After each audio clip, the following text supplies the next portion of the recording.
Waterfront Toronto acknowledges that the land upon which we are undertaking our revitalization efforts is part of the traditional territory of the Mississaugas of the Credit First Nation, and that Toronto is covered by Treaty 13 with the Mississaugas of the Credit First Nation. In addition, Waterfront Toronto acknowledges that Toronto has historically been a gathering place for many Indigenous people, including the Mississaugas of the Credit, the Anishinaabe, the Chippewa, the Haudenosaunee, and the Wendat peoples, and is home to many First Nations, Inuit, and Métis people today.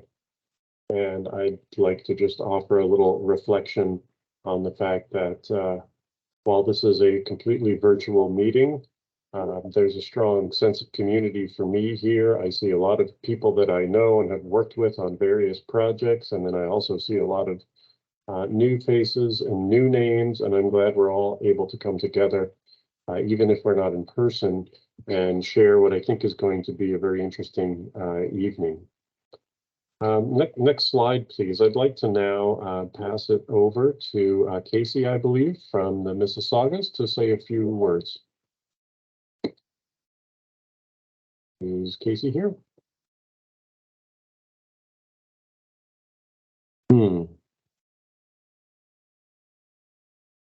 Chris, I'm here. I just had to wait for a minute to be able to unmute myself, but I do want to say Timigwach for the land acknowledgement, and I will say Anin Kinawea, Casey Jonathan Dishnakas, Mayan Gandodem, Mississaugas of the Credit First Nation, Donjaba, Mississauga Nishnawbe Koyandao. So my name is Casey Jonathan, and I'm the Major Projects Manager for the Mississaugas of the Credit First Nation. And, we work very closely with the Waterfront Toronto team on a number of projects, but also including, the Keating Channel Pedestrian Bridge project, which we'll hear more about later. But as you've heard in the land acknowledgement, the lands and waters on which the project is taking place is within Treaty 13 territory with MCFN. And our First Nation exercises stewardship over approximately 3.9 million acres of lands, waters, and resources in Southern Ontario, and our territory extends from the Rouge River Valley westward across to the headwaters of the Thames River down to Long Point on Lake Erie. It follows the shoreline of Lake Erie, the Niagara River, and Lake Ontario until arriving back at Rouge River Valley. And so when it comes to development and projects that are happening in our territory, we're always looking at new and evolving ways of, not only sustaining our people, but, of building mutually beneficial partnerships that can make positive impacts, not just to MCFN, but to broader community as well. And our relationship with Waterfront Toronto is exactly that. And our partnership is with the Waterfront Toronto team precedes my time in this role with MCFN, but I very quickly realized that they understand what it means to meaningfully work alongside MCFN to create opportunities for inclusion that lend itself to the integration of Indigenous culture, language, values, and ways of knowing and being. And that's what we would like to see also shine through in this project as well. And, when I think about this project, there really is a really great opportunity to create an iconic bridge that really represents a cultural landmark right on the water, and doing so in a way that creates accessible and inclusive spaces for everyone. And so, all that to say is that, we're really looking forward to, our continued participation in the process. And we're looking forward to, also seeing the input and feedback from other community and the broader community, and, the residents of Toronto and organizations in Toronto as well. So, this is really an important process to inform the design. And I just want to say miigwech to the Waterfront Toronto team and to the design teams that are here, and to all of the attendees. And I look forward to, our shared work together going forward. Miigwech. Well, thank you, Casey. That was very nice. I also should point out that the City of Toronto is an integral part of this project with us, and they too have been really helping us in the efforts to try and bring some more Indigenous placemaking to this project, and hopefully you will all see that tonight. If we can just go to the next slide, please. We're up to the introduction section of this, and then you can see the order of the teams that we'll be presenting. But before I get into the introduction, I would like to introduce Councillor Paula Fletcher, who I believe has joined us tonight, and give her an opportunity to say a few words. Paula, are you here? Chris, we're having a little bit of trouble unmiking Paula, so give us a second and we'll get back to that. Okay, all right. I'll just, so here's the order of things is I'm going to give about a 20-minute introduction to some of the background on the project and the site context. And then we'll get to the part that I think everyone really is most interested in, which is the design presentations. And those will run from about 6 to 7:40. We've got 5 teams and we have presenters from each team. I think we have multiple presenters from some of these teams. The names you see here are just the names of the firm that was identified as the team lead, but these are all integrated teams with multiple partners, architects, bridge engineers, and others, and you'll see that as we go through. I'm going to introduce each of the teams right before they present. So you will get a little more introduced to them later on. Why don't we go to the next slide while we try and sort out the technical problems. So you may have noticed already that the chat and the Q&A functions are not available. We do that to avoid distracting the presenters. There will be a recording of this presentation posted on our website. I mentioned that it is being recorded and we will make that available. There's also an online survey that we're going to post right after the presentations, which we would love you to fill out. And that will be up for 1 week to collect feedback. And then all of that feedback will be consolidated and shared with the committee that has been tasked with selecting a final design from these 5 proponents. And the winning design will be announced in the fall of 2023.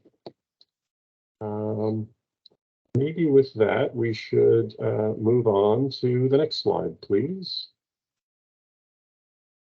So this is an overview map of the waterfront. You can see in the middle, the Toronto Islands in that kind of arc. You see a dotted outline here, which is the area that's called the designated waterfront area. And within that, you see a little red circle with the words project site. So that is the present day mouth of the Don River, where the Don flows out into the harbor in what's called the Keating Channel. And we are looking to put this bridge right across that spot to create a link from the kind of main downtown down into the Portlands, so that you can kind of continue that walk along the water's edge and get out to the rest of the port. Can I have the next slide, please? In terms of how we arrived at this design competition and this meeting tonight, so there's been many years of plans for the Keating Channel Pedestrian Bridge. I think dating back at least 15 years ago. It has been included in at least 3 policy documents that have been adopted by the city, including the Keating Channel Precinct Plan in 2010, as well as the Portland's Planning Framework and the Villiers Island Precinct Plan in 2017. These are images that were shown of the bridge at the time. These were never meant to be designs. These were just meant to say that there's an interest in this connection. Next slide, please. So the project team that's been working on this, I think, is all represented tonight. I'm happy to say that in March of 2022, the City of Toronto and Waterfront Toronto jointly applied to the Active Transportation Fund of the federal government for a grant for the Keating Channel Pedestrian Bridge, which we got this past January. We then put together a working team, which has City of Toronto, Waterfront Toronto, Mississaugas of the Credit, and several city agency stakeholders. There's also a community advisory committee that's been created to support us throughout the process. So this is very much a joint effort of several organizations who are really committed to trying to improve the waterfront. Can I have the next slide, please? So in starting to do this competition, we set out a number of goals, and we actually consulted pretty closely with our stakeholder groups on these goals. And I'll just review them quickly because this is really what the designers were asked to respond to in preparing their design. So we asked them to create a beautiful and distinctive gateway, really a gateway between kind of the city and the Portlands, or sometimes we've talked about it as between the sort of more urban area and moving to the more natural area. The second is to provide a really strong connection between the city and Villiers Island, focusing on active transportation. The third was to try to incorporate a living landscape. So if there's a way to kind of bring green onto the bridge and lead people from the green, from the bridge out to the green, that was a goal. Creating with Indigenous voice and agency is very important, and I think you'll see that pretty well represented. We want the bridge to really embody sustainable strategies and innovation, and also really to create a place for everybody. So those are the goals, and I think we now have Paula Fletcher ready to speak to us. Paula, are you there? Yes, I'm here. I finally got in. Oh, good. Nice to see everybody tonight. Over Thank to you very much. This is just such a beautiful opportunity, and these designs are fantastic. It's another exciting moment for the waterfront, connecting Villiers Island to the mainland over towards Quayside. So I think this is going to be a spectacular project, and we all love those bridges that are already in over the river, and this will be another very exciting moment in the development of our waterfront and the Portlands. So I really look forward to seeing these, and also to seeing the winning design, how that's going to be selected. So thank you very much, everybody, for attending, and Waterfront Toronto and the city for pulling off another great project for us to look forward to. Thank you. Thank you, Councillor. I guess if we can go to the next slide, I want to just review the context that the bridge sits in briefly. So I showed you the overview map. Here's a more zoomed in map. The red parallelogram there is the project area for the bridge. And I just want to note that it sits kind of in between a series of new and emerging neighborhoods. So on the left is the East Bayfront and the Quayside neighborhoods. East Bayfront is well along in its development. There's a mass timber office building that just went up there recently. Some of you may have seen being built. Quayside is the site that we are now in partnership with Dream on to redevelop. On the moving to the right, you see what's called the Keating precinct. Those are the lands that are kind of on the other side of what's called Parliament Slip at the foot of Parliament Street. And then to the south, moving down, you see Villiers Island. So you can see that this bridge is positioned between all these pretty important moments at this emerging corner of the waterfront. If we could go to the next slide, please. So these are some rendered views just to give you a sense of what that context looks like. So this view is looking out over the East Bayfront, including the Bayside area, which is the kind of mid-rise buildings right along that water's edge promenade.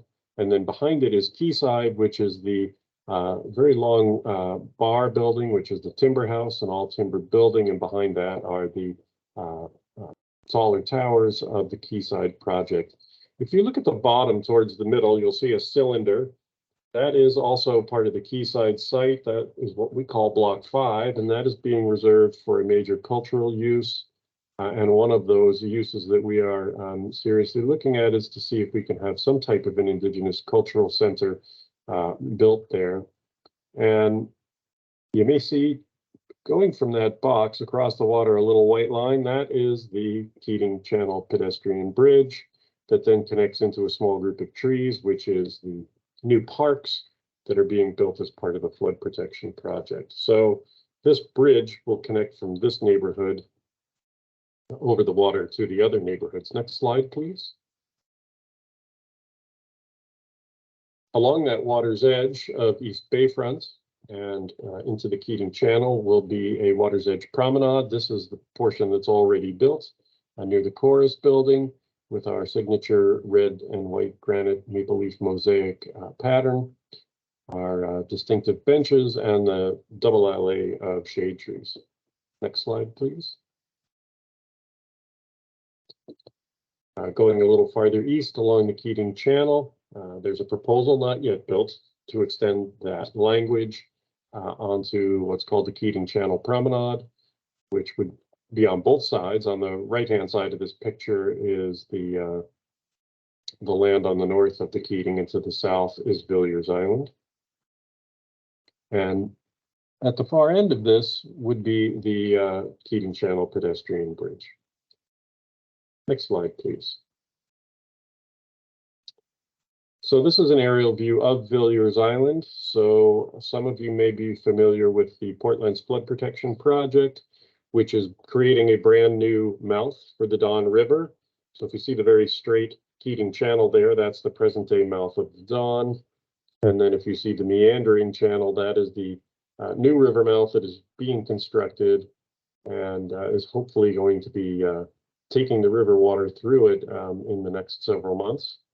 And once that happens, the land in between those two becomes an island, and that's what we call Villiers Island. And it's intended to be a combination of a brand new water's edge park system, which will be about a 65-acre system of parks and public open space and wetlands, as well as a new community, which you see an artist's impression of here with the new development.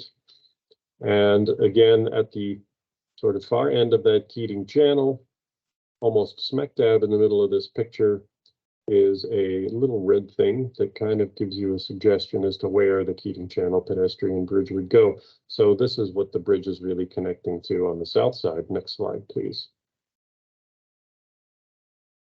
And this is where the bridge would land. So the bridge is depicted here in a much earlier drawing from probably a year or two ago, before we launched the design competition. You won't see any versions of that after this tonight. But here it lands in an area that we've been calling Promontory Park North, where it would land next to a new wetland habitat cove that has been constructed and lead to a water's edge path that takes you south and throughout the whole new park system down to the new river. Next slide, please. Adjacent to that park space, we are hoping to build a play park in Promontory Park South. This is a project that is not funded as part of flood protection, but is something we are actually hoping to fund through philanthropy to create this kind of new typology of play for kids. And you can see from the illustration, they're pretty fun, and they're really designed to get kids physically engaged, get their imagination engaged, and really to get kids off their computer screens and out into nature. And this will be a playground that will have nature woven very deeply within it. So that's not something that you typically see. So we're hoping that we can actually get this thing funded and built in the not too distant future. Can I have the next slide, please? So just in terms of timeline, the bridge itself is about a 3-year time frame. And we have done the procurement. Well, we're doing the procurement process in a way now. So we put out a call. We got many interested parties, and we shortlisted them. And that has led us now to the stage that we are getting close to finishing, which is a design competition. So the teams have been working for a few months now on preparing these designs.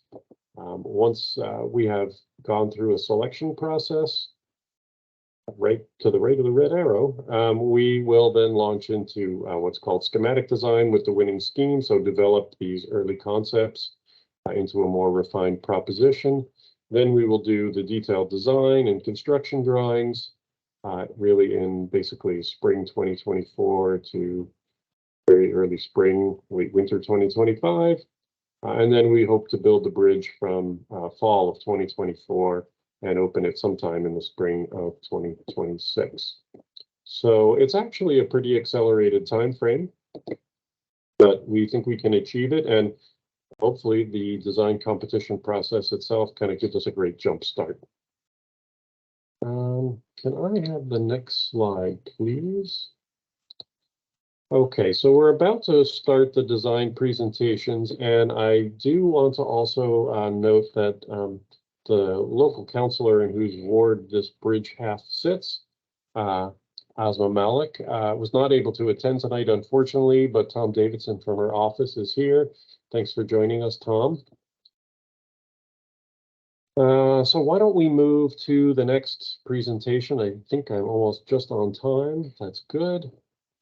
Really, the part you want to hear is what's coming next. Can I have the next slide, please? So the first bridge is named the Mamawi Bridge. The lead firm is Intuitive, who are from Canada and the US. The bridge engineer is Slake Bergman and Partner from Germany. The lead architect is Grimshaw Architects, and the Indigenous team is Two Row Architect from Canada. And landscape architecture is O2 Planning and Design, also from Canada. So I am going to pass it over to that team. You guys, please give us your presentation. And remember, we do have 20 minutes allotted for you.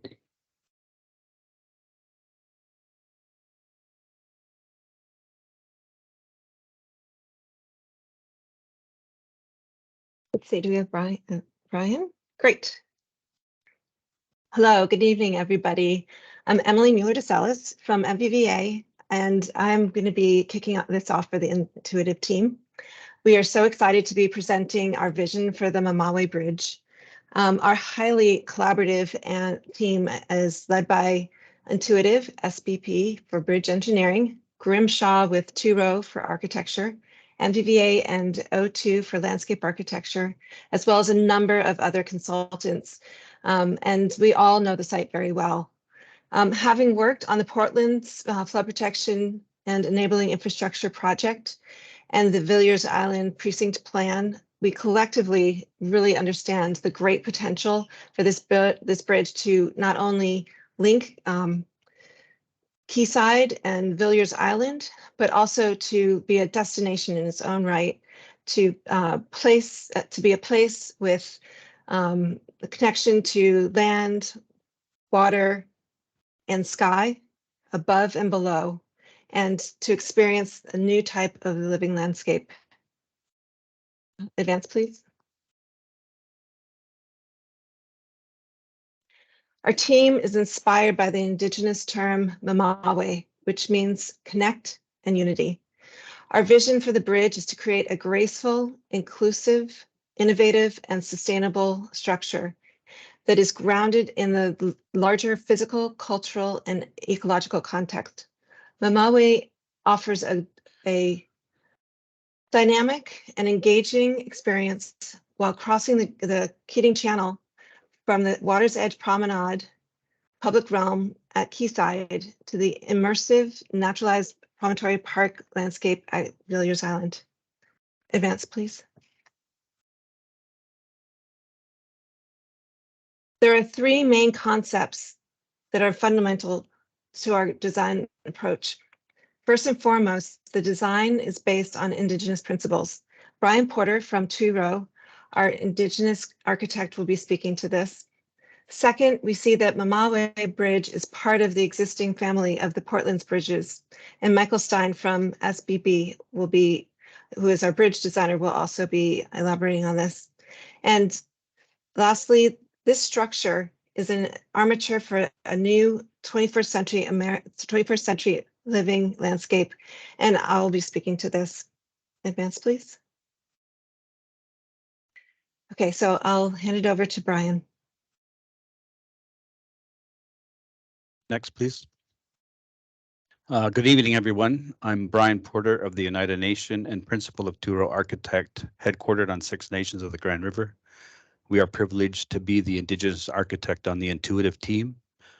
Historically, the GTA acted as a major Indigenous nexus point for culture and trade that extended from South America up the Mississippi River, across the Great Lakes, onward to Hudson's Bay and beyond. It was also an important place for Indigenous nations to gather for seasonal hunting and fishing. The new bridge will continue the act of being a vital nexus point by connecting the Quayside public realm on the north with the new Promontory Park on the south. The public profile of the site will only increase as phases of the Quayside project are completed, which includes a long-awaited Indigenous Cultural Center, illustrated here on the left as a yellow oval. We began our design work with the notion that our bridge will touch lightly on the land, as so many Indigenous buildings do. Our structure will convey a quiet elegance and a cost-effective confidence. Our second thought was to naturalize the site by integrating diverse ecosystems on the land, under the bridge, on the water, and in the water. We are augmenting fish habitat through the inclusion of fish curtains, hotels, and spawning stones. Some bridges just connect point A to point B.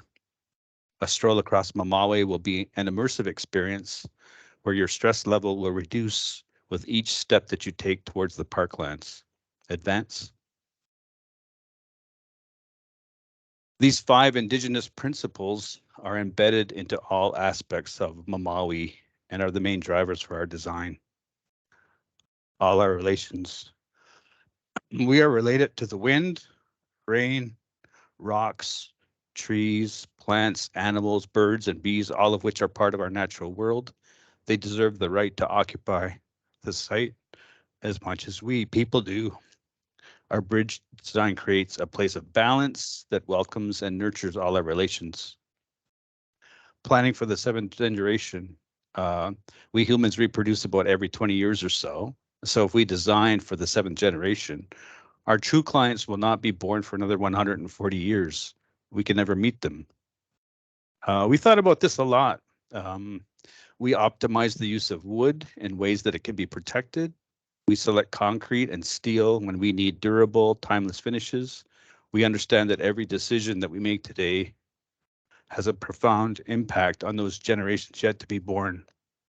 We considered ways to reduce the annual funding required to maintain the structure.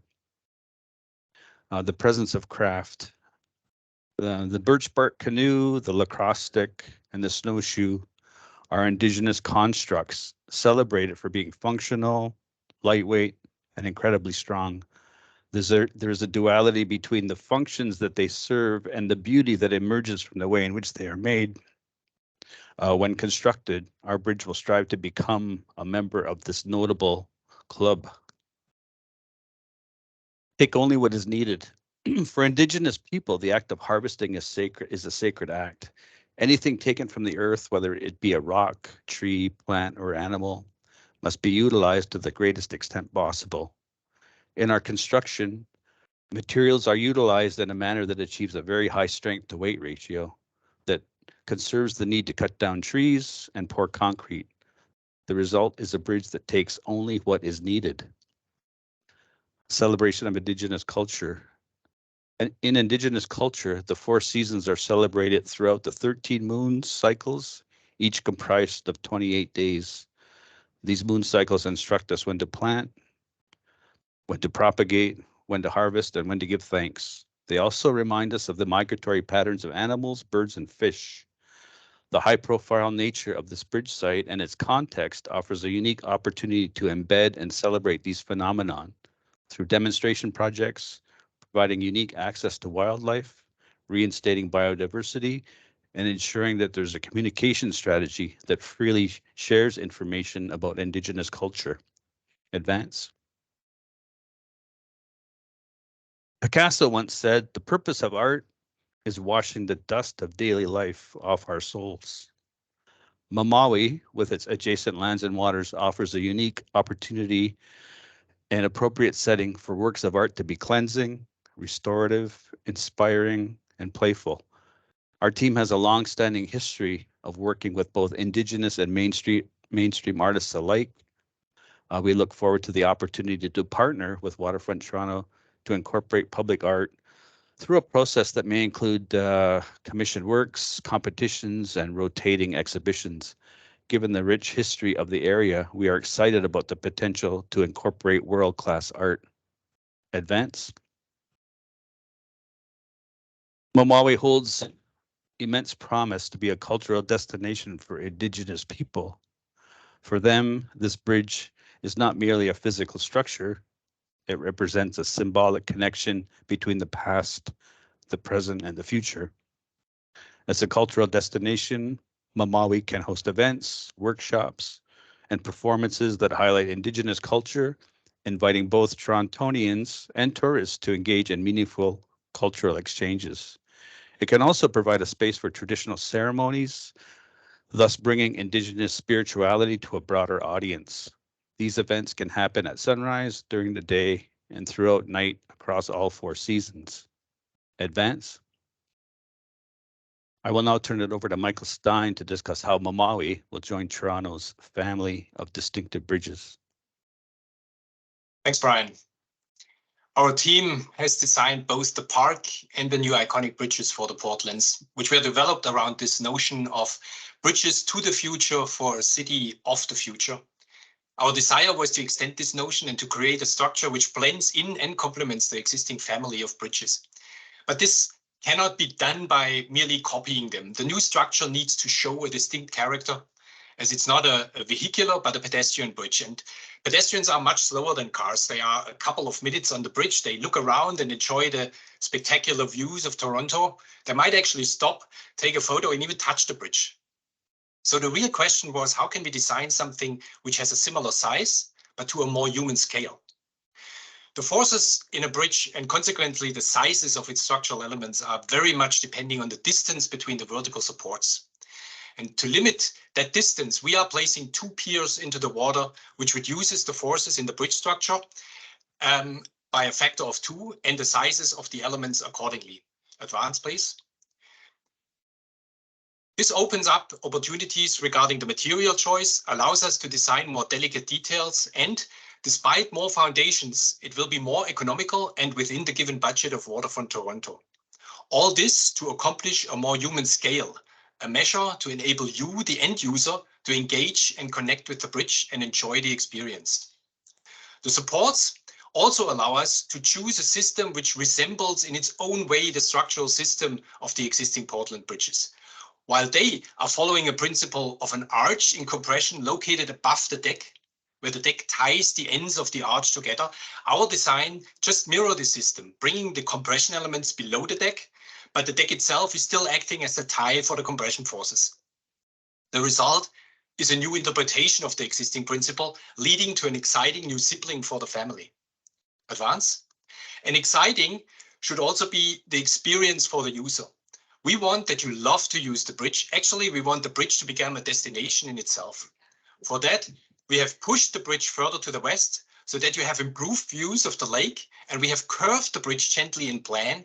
And by means of this, it reaches even more out to the lake, and your views get redirected with every step. So you are never in danger to experience this paradoxical tunnel vision, which you can get on long, straight bridges. Advance. We have chosen timber as the advance, please. We have chosen timber as the main structural element for the bridge deck, which is a robust and safe solution and integrates nicely Indigenous ideas and sustainable considerations. Over the past years, glulam timber technology has evolved into a craft which allows us to not only manufacture the required cross-section for a bridge of this size, but also to shape the material in a way that we get this wonderful double curved form, which makes this bridge so elegant, seemingly floating over the water. The timber is covered by a layer of concrete, which provides a safe surface to walk and bike on it. And it also protects the timber from direct wear and tear and from rain. We improve the protection of the timber even more from the elements by tapering it towards the bottom, which contributes to the unique appearance of the overall shape. We have purposefully provided this continuous gap, which you see in the center of the cross-section between the two timber bodies. Not only does this simplify fabrication and transportation, but it also created the chance to use it as a bird and bat habitat, as an additional nod to the indigenous cause and to nature. You see connection, Mamawi, on all levels. This timber structure is supported by 4 steel plates, which provides the required durability for being exposed to the element, and which also provides the required strength to not only hold up the load of the bridge, but also to resist possible impact loads from ice and ships. Advance. And the combination of these design consideration and choices, like for example, the lightness and efficiency of the structures, the timber deck with all the considerations for its durability and limited maintenance, all this influences the sustainability of the project. And here, especially the carbon footprint, which is measured in kilogram carbon dioxide per square meter of the bridge walking surface. Databases of built projects show that the average bridge nowadays embodies around 2,000 kilo CO2 per square meter, and our industry targets to cut this in half by 2030. Our proposed design will already be 20% below this target number, and this number will further decrease considering the high amount of biogenic carbon, which is basically the carbon stored in the timber. If we find ways to reuse the timber after the bridge reaches its end of life and not just burn it, this bridge could almost become a net zero bridge structure, very much in line with the notion of building a bridge to the future. Advance. With that, I pass it back to Emily, who will talk about the living landscape. Thanks, Michael. Advance, please. So Mamawi is carefully integrated into its larger context. By shifting the bridge over to the west, we're responding to the immediate public realm of Parliament Slip, landing on the corner of the promenade, which will become a vibrant hub for the Indigenous Cultural Center. The curvilinear sweep of the bridge is an extension of the meandering paths of the Portlands Park, and it creates a better alignment that frees up the area near the North Cove to accommodate accessible kayak launch and the future water taxi. Understanding the larger context of the new naturalized river mouth, we also see this as an opportunity to introduce floating wetlands with accessible boardwalks to augment the existing naturalization of the southern edge of the channel, bringing a new landscape type to the hardened edge of the industrialized Keating Channel. This could be a pilot project and a demonstration landscape linked with the Indigenous Cultural Center. Northern cities like Chicago, which experience similar intense winters, have had great success with this and these ecologically valuable and resilient landscapes. Emily, Advance, I'm please. sorry to cut you off. I just want to let you know you've got 5 more minutes. Okay. Advance, please. We've been looking at the fact that this is one of the earliest implementation projects, and we really have worked it out so that it can be able to work, whether it's a simple path connection or whether it's an interim landscape or the final vision. Advance, please. It's really important that this creates a clear and well-connected pedestrian network, like the promenade park system, connecting that to the Villiers Island. And the curve of the bridge allows for the landing of the bridge to at the most logical locations.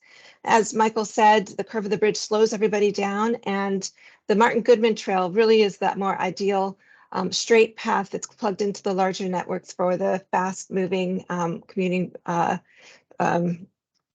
cyclists. Next slide, please. So not only does this need to be a safe pedestrian-focused environment, it must be well scaled and provide for ample passage so that they can encourage moments of pause and lingering and observing the surroundings. Next slide, please. To be truly inclusive and accessible for all, we have designed our bridge to have seamless, smooth, uninterrupted transitions as it lands. By raising the elevation of the dock wall, there's no need for stairs or for awkward transition ramps.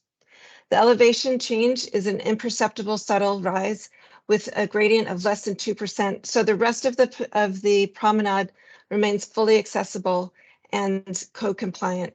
It's also future-proofing for the Parliament Slip Bridge as well, which would have a smooth transition. What it means is that differently abled users enter and exit the bridge at the same within the same route. Next slide, please. To amplify and deepen the experience of the bridge, we propose an innovative interpretation program with QR codes, which for the curious can discover the interconnected stories and legacies of the area. One note here is that the QR code is active, and you could on this slide, and you could be able to scan and take a video, see the video of what it might feel like traveling along this proposed bridge alignment. The system could be curated by Waterfront Toronto and periodically updated. Next slide, please.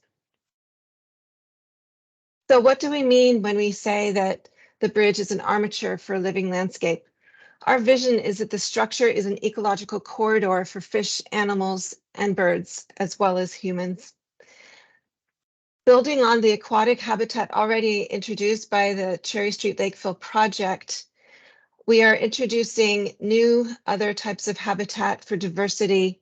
The fish hotels, the fish curtains and spawning stones that are connected to the bridge piers that Brian had described. The wooden underside of the bridge is designed to accommodate nesting birds and bats, which can become an urban wildlife spectacle at twilight as they go out and forage. And there's also an opportunity for strategically locating webcams so that sending footage off to the QR code system I previously described. The floating wetlands of harvestable wild rice protected by terraced sedges create habitat for amphibious and land animals where the plants and the soils also cleanse the water. Next slide, please.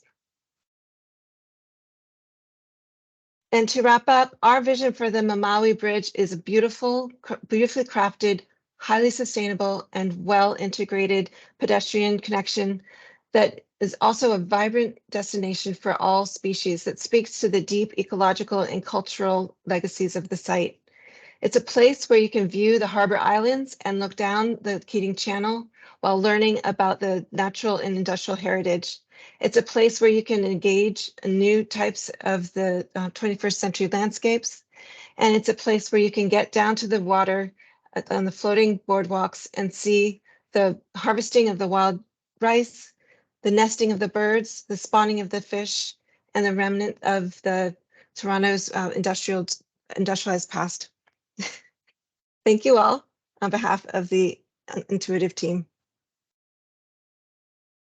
Well, thank you to all three of you, Brian, Michael, and Emily. And I'm so sorry, Emily, I didn't mention Michael Van Valkenburg at the beginning when I introduced all the teams, and you did half of the presentation.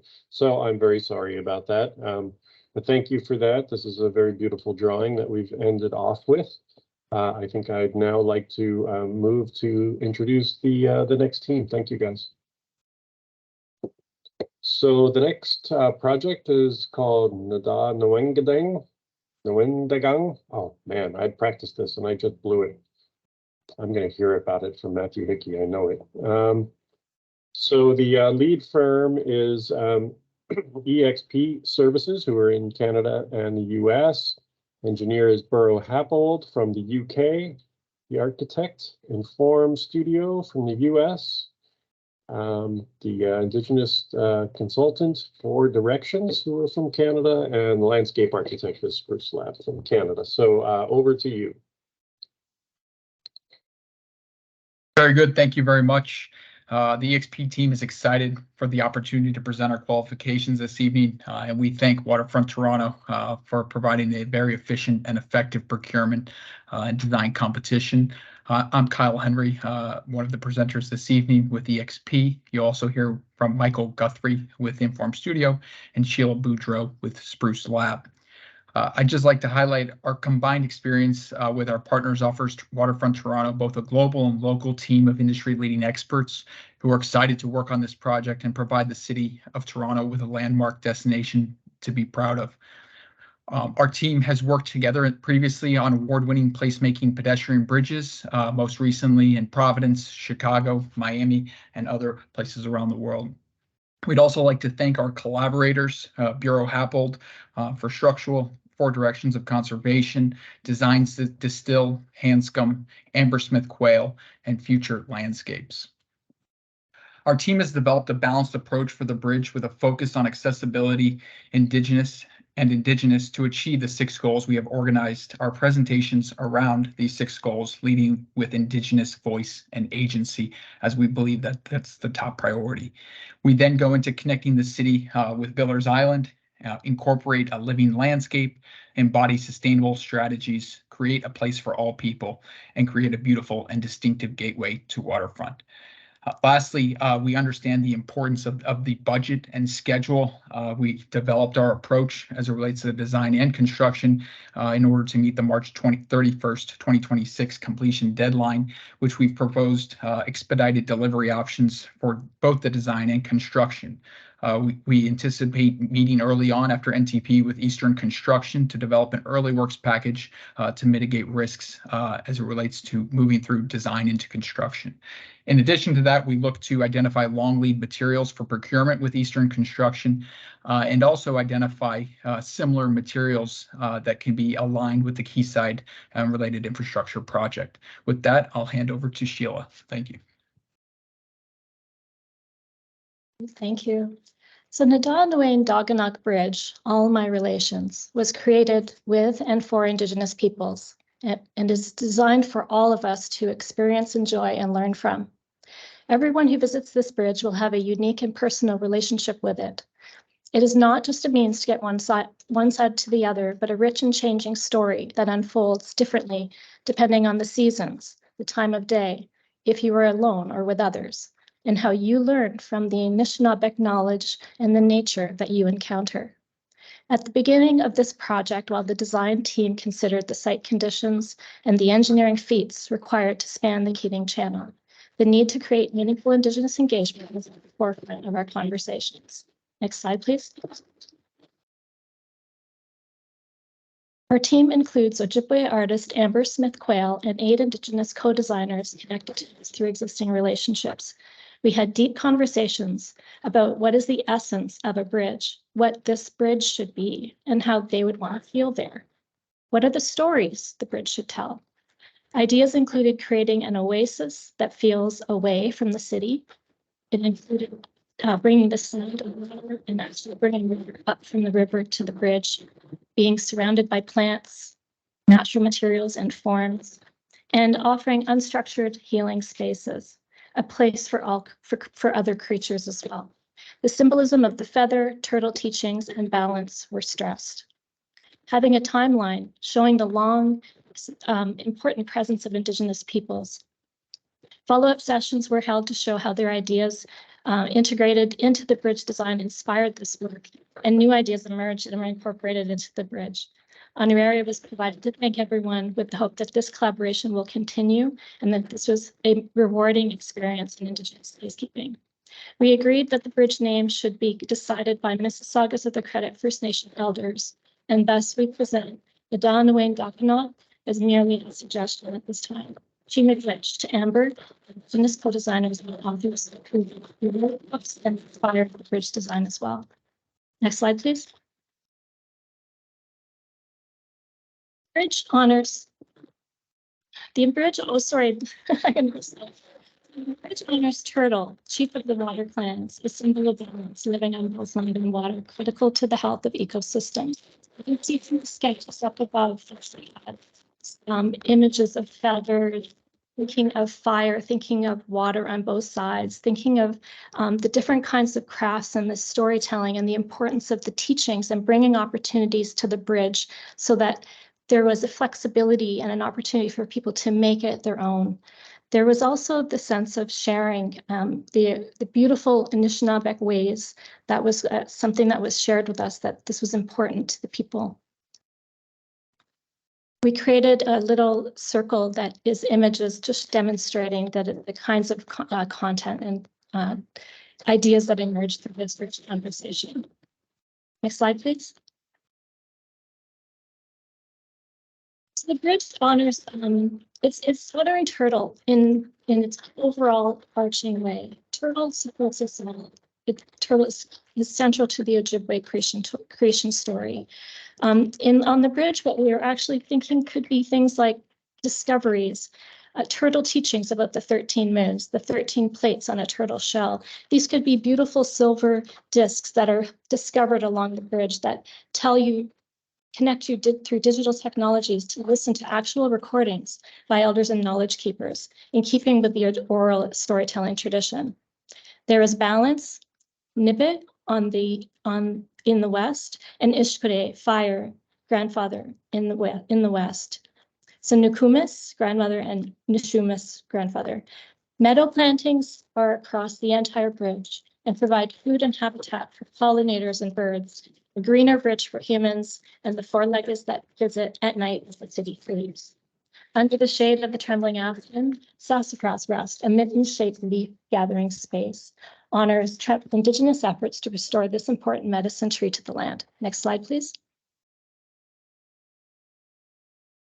The seventh firewall, Oshke Be Madijig, meaning the new people, is a beautiful piece of art, a physical retelling of the long history and continued thriving of Indigenous peoples.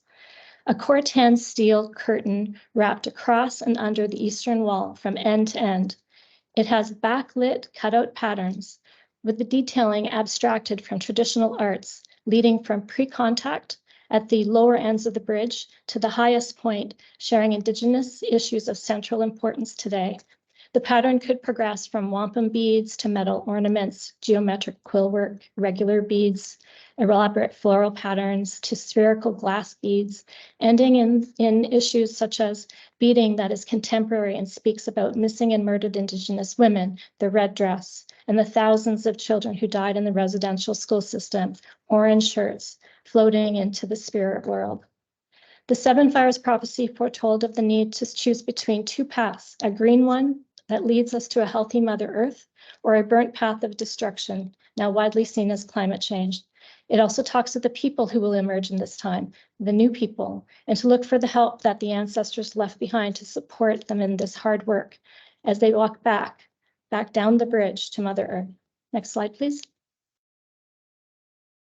We begin with Nibit, water, to respect the Mississaugas, the people of the waters, the lifeblood of Mother Earth, guided by Nibigizis, grandmother moon, who watches over us all.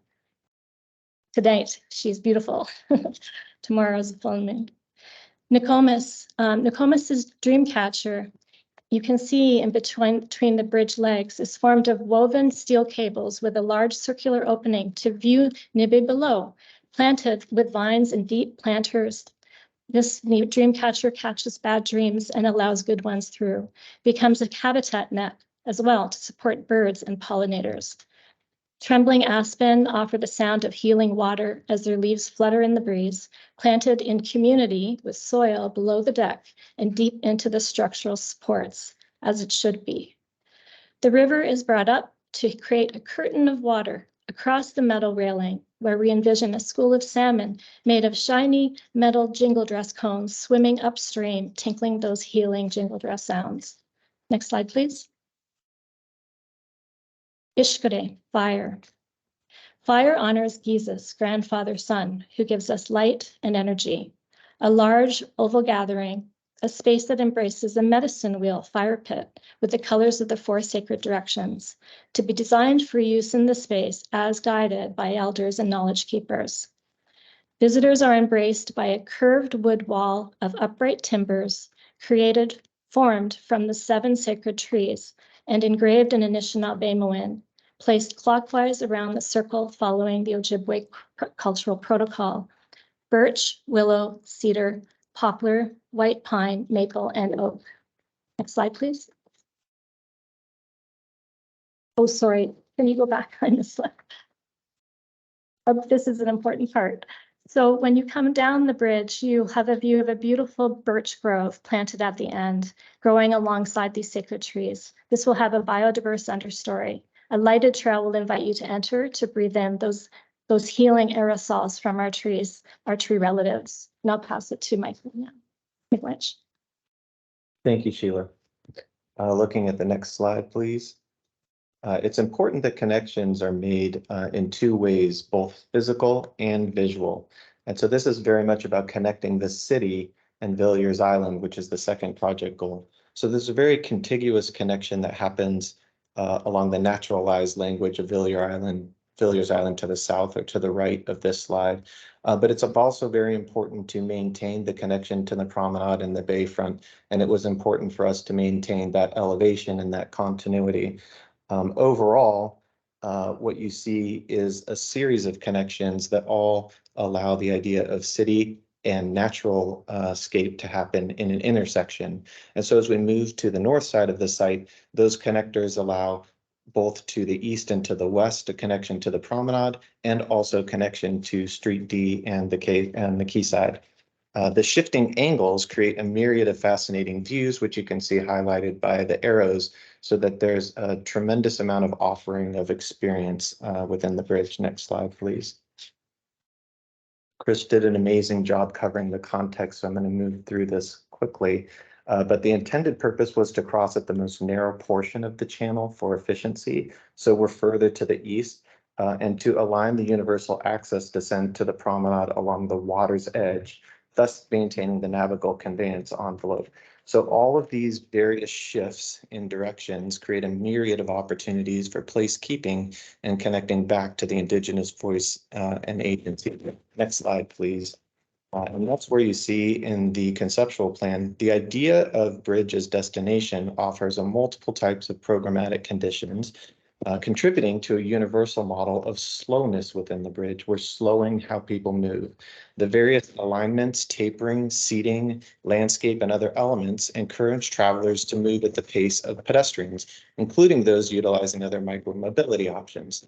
So the idea of slowness contributes to the quality of the program space, so people will feel comfortable standing at railings, lingering, sitting, and taking in both views and people experiences. Next slide, please. And just to further a little bit more on the Indigenous agency, here you even see it's including an approach to alleviate any vertical structural elements so that views can be uninterrupted in all directions, including clear views to the Cherry Street Bridge as seen in the distance. Sheila, back to you to discuss living landscape. So we're thinking of this as being really thinking about celebrating past, present, and future generations. It's a very lush layering with the promenade maple trees, looking at vines that gracefully drape over the bridge wall, which happens in bridges in the area, meadow plantings extending across, the trembling aspen, the biodiverse plantings at the water's edge, and the birch grove beyond. People are brought closer to nature to interact with the plants, the wood, the stone, and the water. The limestone pavers honor grandparents' stones, a reminder of the sedimentary rock taken from the bottom of Lake Ontario to build the early city. Water from the railing splashes slightly on the stone, draining through gaps to a rainwater harvesting system below that flows through and irrigates the plantings. We imagine bronze castings of life-size turtles on the benches, facing east, sunning themselves, reminding us to take the time to pause and enjoy grandfather's sun. They will also help people transfer to and from sitting from walkers for those needing extra support. Next slide, please. A little bit more about the plants. So we're looking at plants as meshkiki. Amber always reminds me all native species are meshkiki, are medicine. They offer multiple health benefits. We have this planting design considers seasonal change. It thinks about food and habitat throughout the year, and also especially important in what is a significant migratory bird route here. The bridge meadow is a mix of low grasses and shrubs, and perennials such as yarrow, anemone, pearly everlasting, prairie smoke, purple coneflower, black-eyed Susans, and goldenrod. And the serviceberry trees, serviceberries have teachings associated with them, and they'll be in the bigger planters. Next slide, please. These grasses will also be planted in the gardens and the birch grove in the Ishkode fire area. Nokomis's dreamcatcher vines include groundnut, bittersweet, clematis, and riverbank grape. The 7 sacred trees will benefit from the rainwater that will be directed to them from the adjacent paved surfaces. That dappled sunlight will provide a biodiverse mix of plantings for ferns, wild strawberries, berry bushes, and shrubs such as red twig, dogwood, and willows, species that are of critical importance to traditional teachings. Slide, please. Sheila, not to interrupt, just want to let you know you have 5 minutes remaining. Thank you. Great, appreciate that, Chris. We will move a little bit quickly here. So looking at sustainable strategies, the most important thing is to inspire the community to protect and preserve this structure, cherished for its beauty and symbolism. This is longevity being the most important contributor to sustainability. The 2 pieces I want to highlight out of this list are weight optimization being one of the key sustainable strategies. This is accomplished by a careful structural evaluation similar to what we see in the natural environment we'll see in the structural area. Another strategy is the importance of the reduced carbon footprint of the bridge. So a key contributor is the use of engineered modified wood, which along with beautiful patina over time will sequester carbon and significantly reduce the dead load of the bridge. Next slide, please. Another key element is microclimates. Climates are an important strategy for sustainability. Here's a number of elements that are highlighted. I'd like to point out the introduction of naturally shaded seeded pockets like the sassafras rest, where users will find relief from the sun in the summer and the fall with shade. And working in conjunction with the water ritual inspired railing supports, they provide evaporative cooling zones for increased respite. In the wintertime, the high backed weather firewall helps to take the edge off a harsh northerly wind, and the fire ritual zone offers a place to huddle up in warmth for a longer period of time. Next slide. Looking at a slide or looking at a place for all people, which is the 4th goal, is the importance of the right contextual response being crucial to making a place for all. We have a water experience that illustrates the honoring of the turtle teachings with the concrete pylon caps being shaped and providing support, similar to the 13 moons on the turtle back, as well as demonstrating the way the bridge imitates the structural efficiency of nature through the reference of the feather.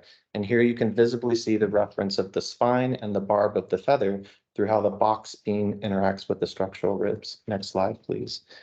The connections to nature are also evident in the materials employed. So weathered steel provides a natural coating with a beautiful patina finish over time. The engineered modified wood is both sustainable but provides beauty and is comfortable where people come into contact with the material. And the natural Queenston limestone is the highest caliber limestone in Canada, native to Toronto, and weathers from a blue gray to a warm silvery gray. So you see all of these materials, along with the stainless steel and concrete, go through a natural weathering process that evolve in beauty over time. And it's an important consistency with the arc of life. Next slide, please. Universal accessibility is another really critical aspect in terms of a place for all people. It begins with the slopes required to accommodate the height needed for the navigable area. So these slopes are extremely shallow, always less than a 1:25 ratio to be sure that wheelchairs and strollers can move comfortably across the bridge. And one of the more diverse aspects of the project are the seating options to allow wheelchair access adjacent to benches and comfortable spaces under benches for service dogs to rest. Next slide. So looking at seating along the bridge, there's a diversity of types of seating, whether it be the Street D stair, which is both access and a place for respite, as well as the threshold steps and the sassafras rest area. Next slide, please. And looking at the south side of the bridge, the area around the fire seating on the medicine wheel is a warm place to visit, as well as the sun deck seating where you can lounge and have the sun spill onto you and see as day moves into evening, the sunset and the city come alive. Next slide, please. Which goes into lighting and really seeing that lighting is the essence of being able to have a safe and comfortable space at night. And this really starts with the handrail lighting. It provides an even indirect light on the wood deck, highlighting the quality of the surface and providing an optimal non-glare illumination for safe navigation. Next slide, please. Looking at the overall structural implementation, it really takes its regard in terms of natural systems. Next slide, please. And Looking at this, there's a thinness of deck that's very important to maintain from one side to the other so that the flood conveyance and marine navigable conveyance envelope is maintained. Next slide, please. And then here you really see the sense of the box beam in transverse section C that allows that sort of high back area, and it becomes higher and lower depending on the need for structural support. Next slide, please. And that brings us to the final slide, which is to say, the Nadwan Danak honors the Anishinaabe meaning, all my relations, within a precious place in the heart of Toronto. It's a beauty that is captured in distinction from both form and symbolism. And our process and intentions with this proposal was to glean out and keep what is important about this place. It becomes a distinctive destination because of its ability to connect experiences to the nature of the place, but also because of the authentic interpretation of the cultures who have shaped it.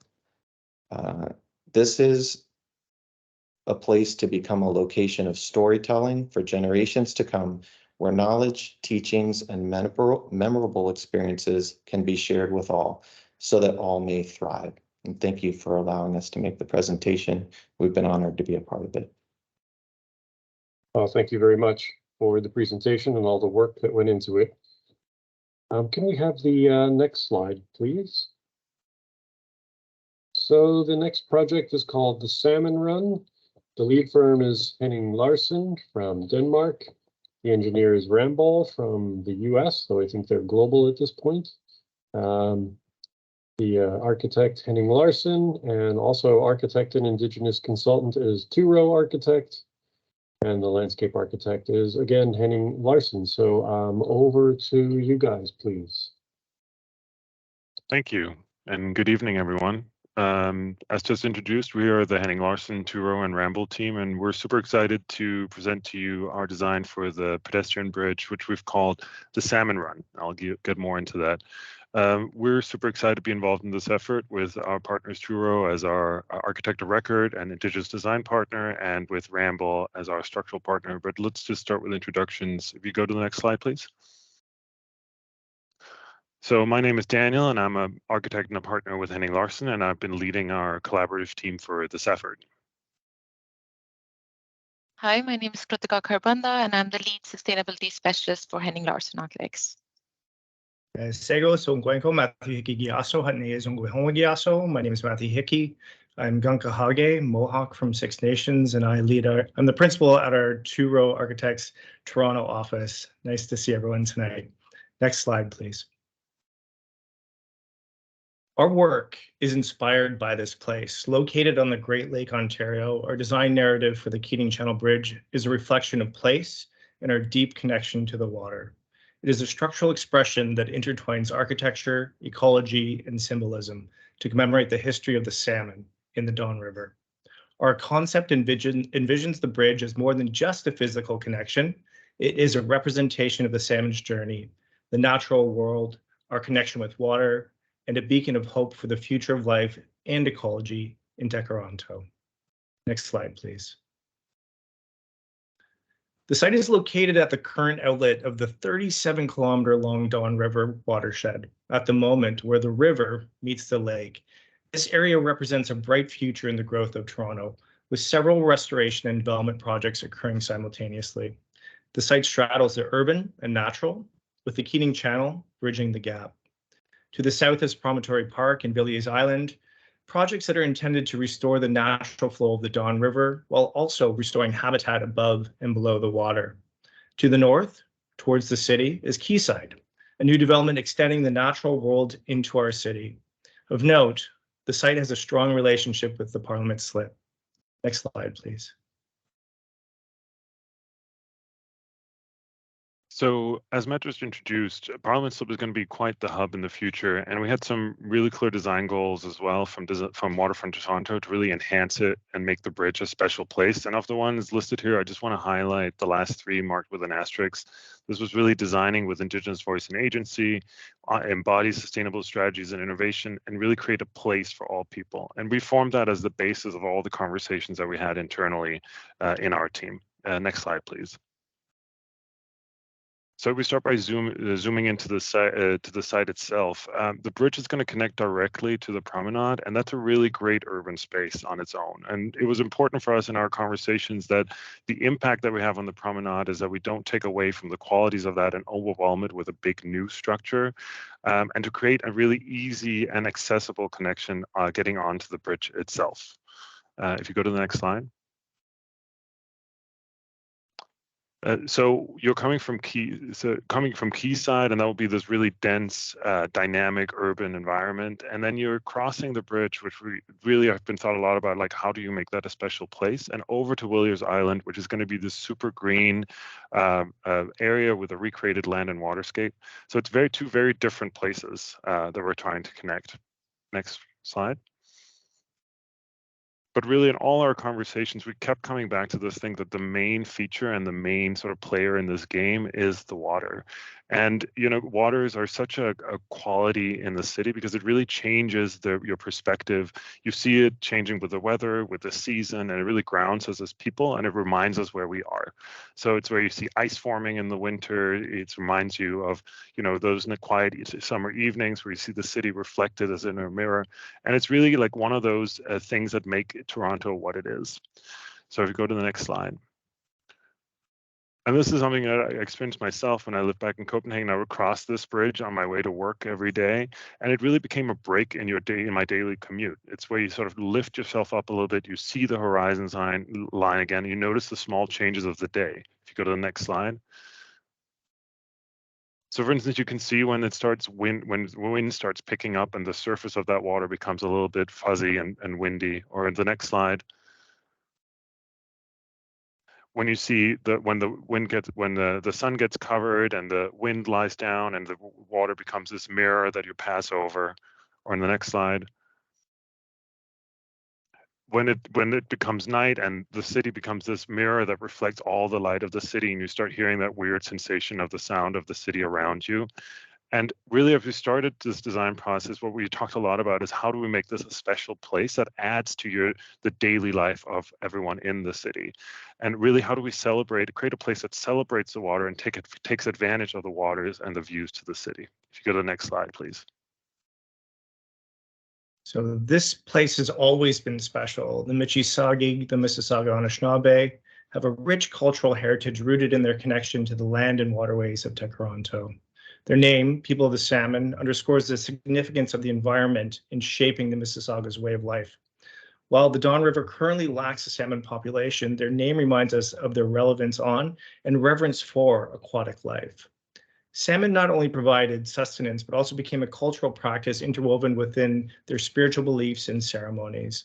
The Mississaugas, a part of the Three Fire Confederacy, have a cultural fabric that is a tapestry of knowledge, stories, songs, and art that celebrate the vital relationships between their people and the waters that sustain them for generations. Next slide, please. The bridge's design is inspired by the remarkable migration of the Atlantic salmon, echoing both the water's movement and sinuous nature of their journey. These magnificent creatures traverse thousands of kilometers to reach the estuaries of the Grand Rivers that flow into the Great Lakes. Our proposal of a beautiful undulating structure reflects a salmon's curvilinear swim across vast distances. Defying the water's current, they make the transition from lake to river. Our goal was not only to create an architectural marvel, but to also pay tribute to the tenacity and resiliency of nature. Next slide, please. So this was sort of a conceptual drawing that we did early on, and it's guided our team in the process. Matt just mentioned the effort to revitalize the Don and bring the salmon back. That's represented in this blue on this drawing. It represents the water that flows below in the Keating Channel. And then above it, you have the footpath that undulates and slightly forth and back, as we would do as we walk in nature. And through that, you get these different experiences and perspectives of the water and the city around it. Next slide. So this is our design. Matt showed that image of the leaping salmon before, and you see that represented in this arch that almost leaps over the river and the channel. And this arch itself is created out of an almost skeletal structure. You see the three tubes there. They represent the three fire confederacy, and they suspend an almost slim curving footpath that crosses the channel.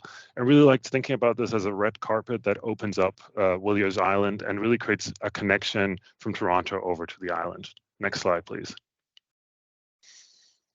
So wanted to unpack our design thinking a little bit, because an important priority for us was really create a bridge that's accessible to all, and to make sure that we had as little impact on the promenade as possible, and as shallow an incline going out the bridge itself to really make the bridge welcoming and accessible to everyone.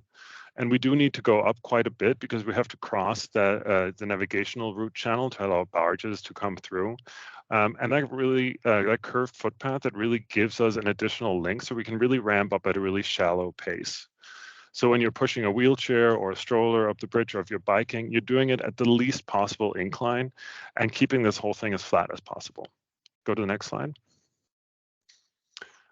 So the curved footpath, that also really creates some really exciting opportunity, and it creates an opportunity to observe different perspectives of the city as you sort of cross it. So all the time as you're moving over, you're going to see something new that opens up around you.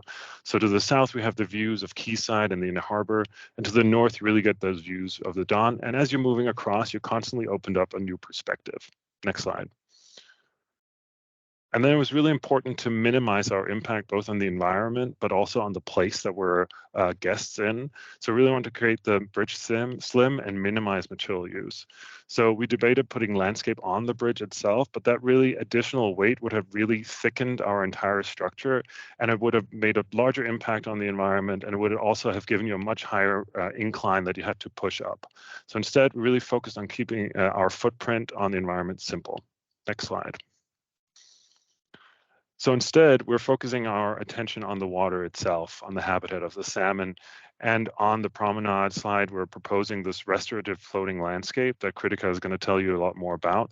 And on the park side, we're creating this series of landscape steps that will create a lush landscape for the bridge to almost dive into as we get into the park on the Villiers Island side. Next slide, please.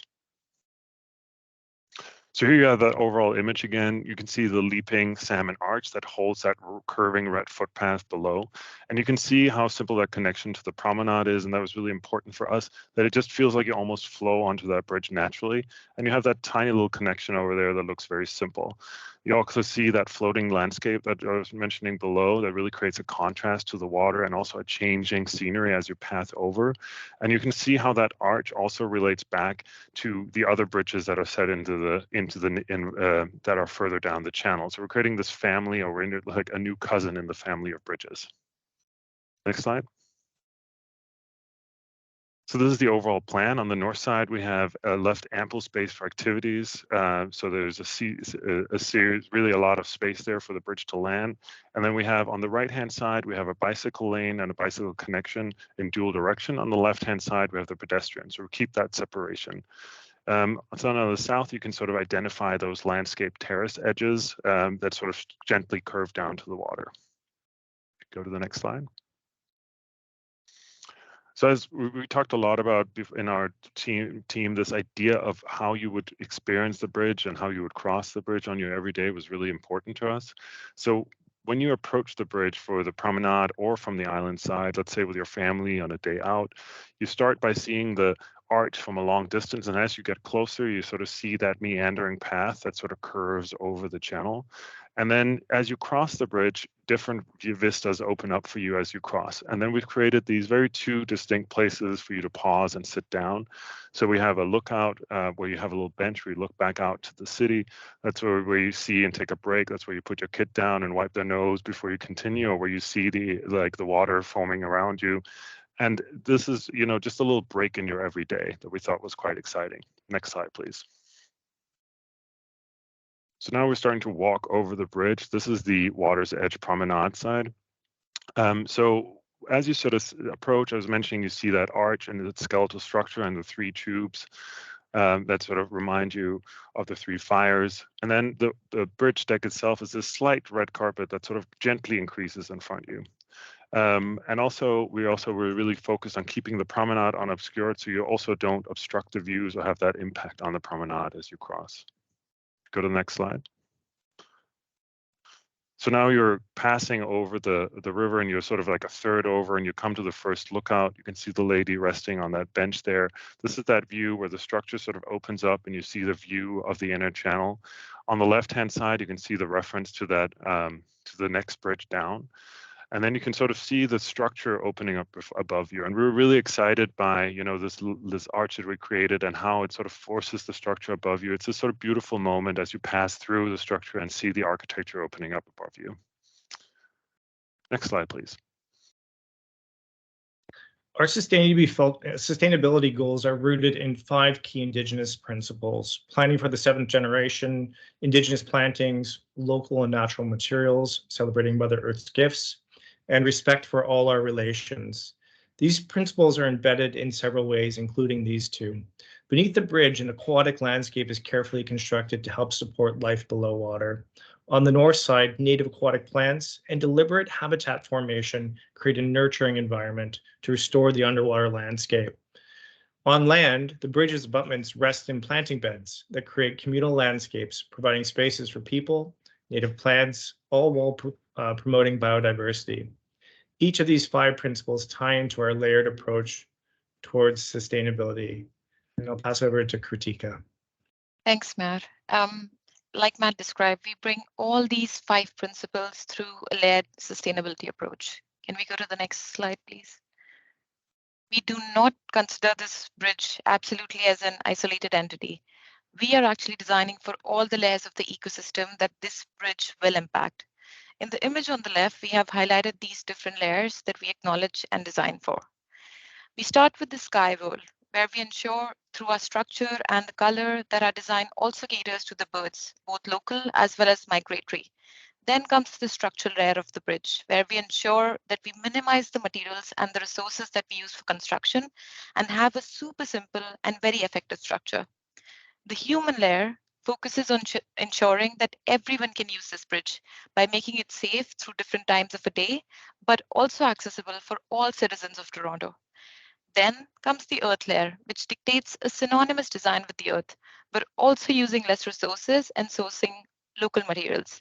And finally, we design also for the underworld, the fishes and the aquatic life that are impacted the most by construction on waterfront. And to approach this layered sustainability, we follow 3 strategies that are embedded in our design proposal, and you can see those on the right side of the slide. Firstly, we are enhancing the urban ecology. We're designing for coexistence of the human and natural realms across all seasons and times. Secondly, we are designing a truly resilient structure, which is reflective of longevity and robustness against the climate extremes that this region specifically experiences, while ensuring that we source local materials and use as less material as possible. And lastly, our design boasts of an easy construction and low maintenance, giving the city an entity that lives strong forever, very much embodying Toronto's own culture and essence. Next, please. I don't want to interrupt, but I just wanted to let you know that you have 5 more minutes. Thank you. So this illustration here shows that every element that forms the bones and shell of this bridge. And now every element has been selected very carefully with 2 aims. The first aim was understanding what is the best material option for this harsh climate. And secondly, how can we minimize the use of resources from a long-term, a life cycle perspective? We could have chosen timber to make this bridge, but from a lifetime perspective, that would not have been the best solution for this climate. We decided to focus on balancing a feasible budget and our responsibility to Mother Earth in reducing material use, which led to our design of this minimal, innovative, and optimized structure. And going beyond this simple yet efficient structure, from just the braces to even the smallest of details like the handrail, we consider locally sourced materials that live for longer than even 100 years. And the curvature in the smallest details of the bridge also helps enhance this longevity by preventing any sort of corrosion hotspots. So essentially, we bring to you something that lives with you and stays a part of your life as you grow and evolve through times and seasons with the as minimal impact as possible. Next, please. And we designed this bridge not just for this people of the city, but also want to enhance the life cycle of the Don River itself and regenerate, revitalize the species that interact with this ecosystem. So we bring these floating modular systems that interlock to create hundreds of ecosystem shapes that match the site conditions, and they float together with the bridge. Now, these help in restoring the ecological ecosystem on Don River, not just the aquatic cycle, but also the cycle of birds and a thriving insect biodiversity. So on the top, there would be nesting spaces for birds, which is away and safe from any sort of human disturbances. Below the water surface, there will be planting roots that provide excellent feeding grounds for aquatic insects, invertebrates, and fish. And finally, there'll be flowering plants that attract pollinating bees, butterflies, and flower beetles. Now, this system has been implemented very successfully in several regions, but the most interesting example that we found was the Charles River in Boston, where the city partnered with Cambridge Public Schools and the students had sort of a hands-on ecosystem design experience. So these can help not only in bringing everyone together for a learning experience, but also from a long-term habitat creation, urban waterscaping, and managing the water quality perspective. Next, please. So in conclusion, the leaping salmon represented in the arch, it honors both what came before, but it's also a symbol of a perhaps more harmonic future where we live more closely in sync with nature. And then we have that curved footpath below that allows the Don, that gently crosses the Don and allows you to enjoy the city and water around you from different views. Go to the next slide. Start by showing the sketch, and we think it really illustrates our holistic design approach. Blue representing the water and the restoration of life of Quayside of Villiers Island, and then above it we have the footpath that represents the people and the relationship to the earth, efficiency, and that all together creates like a really special place on the water. And with that, I'll hand it over to Matt for closing comments. Next slide, please. The Salmon Run is not just an architectural statement, it's a marker of our respect for those that have come before us and those that we are trying to protect in the future. Through its harmonious blend of architecture, storytelling, ecology, and sustainability, the Salmon Run stands as a legacy of transformation and a symbol of our connection between humans and the environment. Next slide. Looking forward to the future, as the salmon returns to the currents of the Don River, the bridge will serve as a powerful symbol of their timeless tale. Will be a beacon that connects our intertwined destinies within the natural world. Let us be inspired by their journey and let us continually strive to preserve the delicate ecosystems around us. Together, we can ensure that stories like these persist for generations to come. Niawe, thank you. Well, thank you, all three of you, for a really good presentation. I want to just cycle right across this bridge right now, looking at this rendering. So why don't we That's promising. Yeah. Thank you for the opportunity. Thank you very much. Can we move to the next slide, please? So the next bridge is called the Harbor Eye. The lead firm is RJC Engineers from Canada. The engineer is Anta Ingeniería Civil from Spain. The architect is Smoke Architecture from Canada, and with the Indigenous consultant Monokamic, also from Canada. And the landscape architecture firm, who I unfortunately left out from the previous team, is Michael Van Valkenburg Associates from the United States. Over to you guys. Okay, next slide, please. Hello, everyone. My name is Gulliver Shepherd with Michael Van Valkenburg Associates. And I just wanted to talk briefly about building a team because it's a reflection of an approach to a project. First, we're the landscape architects for this project, but we are also had the privilege of working with Waterfront Toronto on a couple projects on the waterfront, most notably the Portlands in the foreground there, as landscape architects, but also design integrators. And I think it's always something that we've been so grateful to be part of hearing all the voices, the many stakeholders, the many perspectives, the many agencies that all come together for projects like this great public space infrastructure.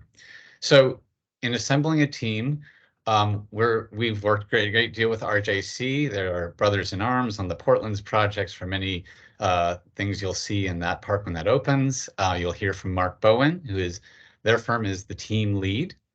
And they also are working very hand in hand with ANTA. ANTA will not be here tonight. It is quite late in Spain, but I want to say a few words about them. We have found them actually serendipitously through other work, and their work is incredibly bold, incredibly embodies an idea of structural elegance, where nothing is wasted and every move is done with purpose. And we invited this into the team because we think there's something great about their philosophy and how it emerges from the land. And then we've collaborated with Smoke Architecture. You'll hear from Jennifer Kinnunen to talk about some of the architecture and actually site work around the bridge, in the bridge, with the bridge.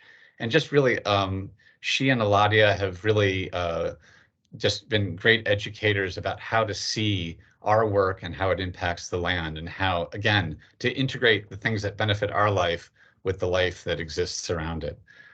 So next slide, please. This bridge is really about that harnessing that collective intelligence of not just our team, but the lessons learned from many contexts in the Toronto waterfront. So we start at a perspective of looking at this very special place of two flows. All the investment in Quayside, Parliament Slip, the Indigenous Community Center that could be there that Chris mentioned, the Promontory Park, the Cherry Lake Street fill, the new parks and playgrounds, and the development of Villiers Island, all coming together at a moment here for us. But there's also the flows of the water, which has an incredible, we've studied for years. It is, of course, dealing with the flood conveyance and the regulatory pieces that we need. It is also creating these coves for fish habitat and shelter for water taxis and accessible ramps and boat programming for us. And that is, and then of course, what has been so exciting about the Portland's project is all that we have learned about aquatic habitat, and that has become a very important part of thinking about this project. So we see this project as the convergence of these two flows. Next slide, please. So our bridge, we just very much took the decision to lift the bridge up and let this be a gateway between this transition of the channel waters, where we have two edges of promenades, active urban programming, to the opening up of the harbor.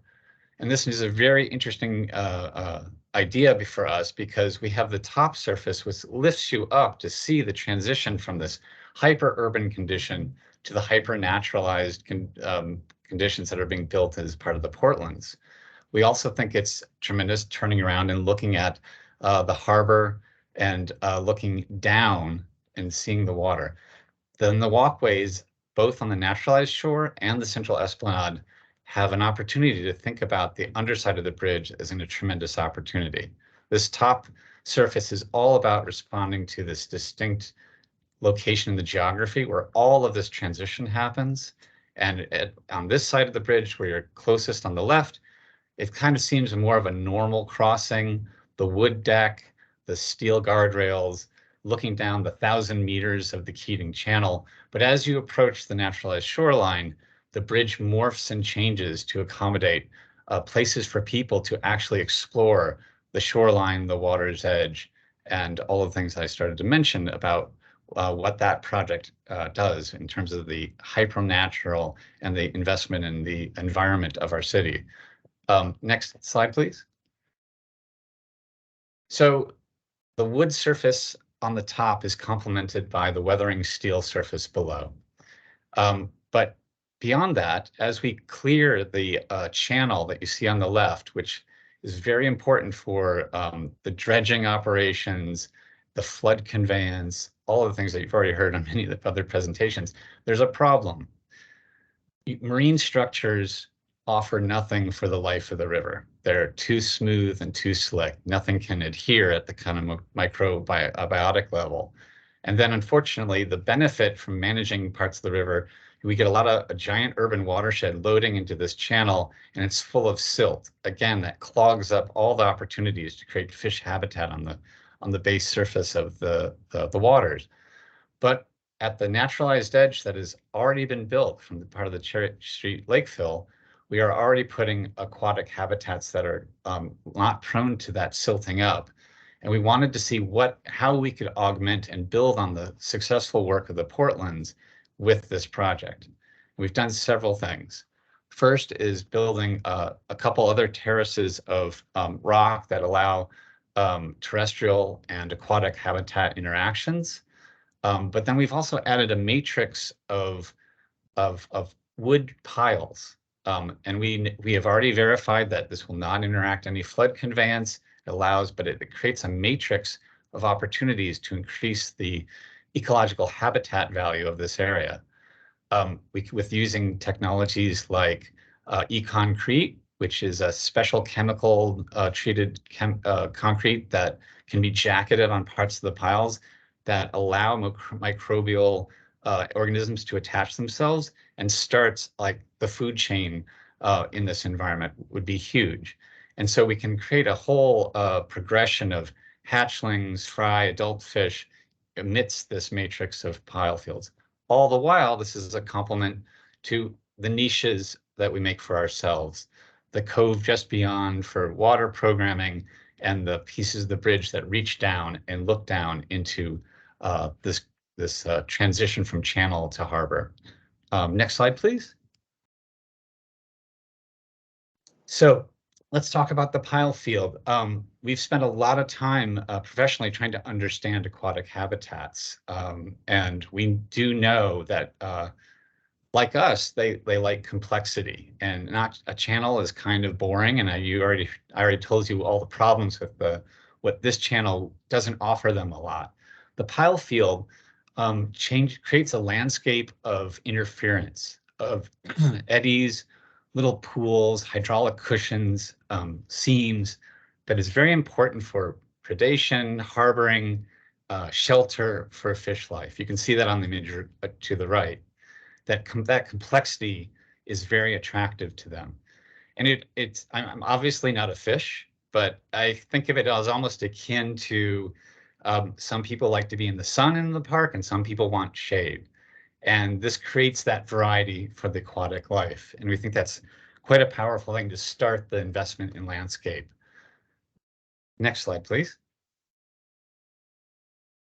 So we wanted to just take a moment also to think about this, these organisms that have been here for tens of thousands of years, and think about the inspiration that they embody as just a presence that you don't often get to see. And this bridge is going to be a project that also tries to figure out how do we become more aware of this kind of life force that's in the water.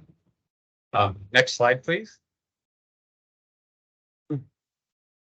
So we get to the feature of as we approach the shores of the Promontory Park North, and we get to the feature on which the bridge is named, the Harbor Eye. The deck widens and rends open a oculus that allows people to look down and contemplate that water. It also, you're already elevated high, but then the railings on the edge drop down below you with stepped seating that you can stop and sit over the water. But then you have an unobstructed view on the main path between you and the horizon line in every direction. And we feel that this does a lot of things. One, it makes a whole variety of accessible experiences to see down into the water. It also could be a natural float splitting device when we start to want to organize bikes and walking. And we want this imagery of the fish and the eye to come together. Next slide, please. So we think about this opening is an incredible opportunity just to take a moment and look down and think about how the sun is passing through the bridge, hitting the waters, reflecting up on the undersides, the edges, the railing, and interacting with the pile field. Excuse me. And we, and we think it would be incredibly powerful at night to drop in what are called blob lights to animate and show people the incredible life force that is in the water. And it creates this wonderful green glow that will be incredibly attractive at night, both for fish and for people. And I wanted to just take a moment and just invite Jennifer to reflect on this, because this came out of a wonderful conversation about, you know, we just see the water and maybe take it a little bit for granted. You have an abundance of riches with this harbor and this channel, but thinking about the immensity of these worlds below the surface and above the surface was a kind of a deeply poetic conversation that the team had around this idea of this frame. Jennifer? Ani, miigwech, everyone, for sharing this time with us. This project celebrates the interconnectedness of all things. We honor Gagoon fish as knowledge carriers, our connection to Nibi water, and place a reminder that we hold responsibilities to all our relations. It's been an honor and a privilege to work on this project with my colleagues and share in the teachings that have been so graciously shared with myself and our team of Creator and Gifting Turtle Island, with clans, each with its own roles, talents, and responsibilities to contribute to overall well-being. Gagoon are teachers and healers, and they carry the knowledge from the stars and our connection to the wisdom and the medicines above. This was an important moment for our team as we came together and thought about the connections we have with ourselves, each other, and then how to connect through the bridge to below and to the stars above. Next slide, please. So Gagoon is also our connection to water, Nibi, and reminds us of our responsibility to work together to resolve community issues and protect all our relatives. Our design looked to the Anishinaabe fishing weirs as precedents for the principle of equitable giving and receiving. Just as the weirs created fishing habitats for spawning, our crossing creates hospitable habitats and gives resources back to underwater dwellers. In this way, we celebrate humanity's dependence on the first level of creation and support the return of diverse life systems that have belonged to this place since time immemorial. Next slide, please. The bridge and larger shoreline interventions are an opportunity to foster better relationships, offering layered experiences for passive and active engagement with our relatives. Our use of Indigenous design principles brings a sense of continuity, equity, inclusivity, a celebration of legacy, and a richness of experiences that ultimately express our shared commitment to environmental generation and sustainability. Next slide, please. The underside of the bridge displays artwork inspired by a Gagoon with interpretive features above. Here, a stencil would be created in a chemical process used to etch the design into the vault. The use of Corten steel allows the design to be revealed over time. Artwork and storytelling is anticipated throughout the project, and opportunities would be co-created with Mississaugas of the Credit First Nation and Indigenous stakeholders throughout the engagement process.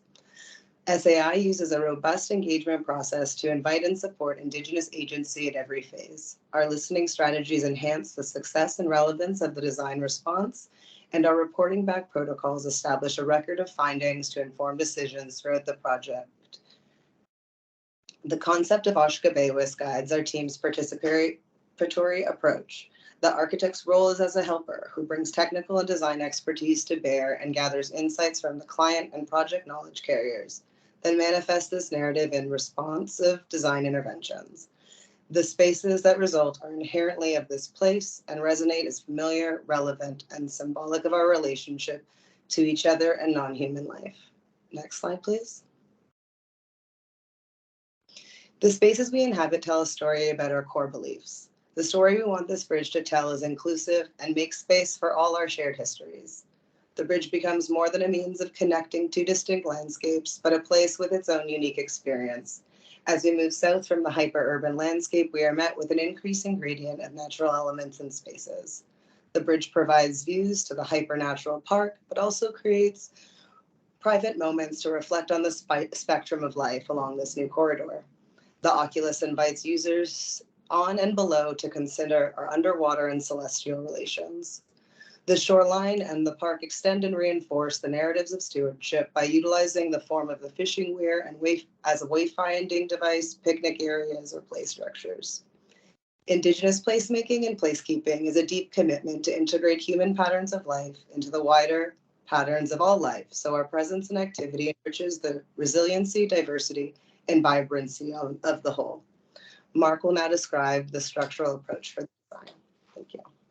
Sorry to interrupt. I just wanted to let you know that we've got about 5 minutes left. Okay, thank you. Could you move to the next slide, please? So I'm going to, as Jennifer said, I'm going to briefly speak to the engineering behind the Harbour Eye. The design is based on simple beam theory applied to innovative structural shapes that combine grace and strength to support the crossing. The primary structure is 2 custom designed and fabricated steel box girders with varying geometry in relationship with the deck surface. At times, these box girders rise above the edge of the deck, integrating with the pedestrian railing that frames the edge of the structure.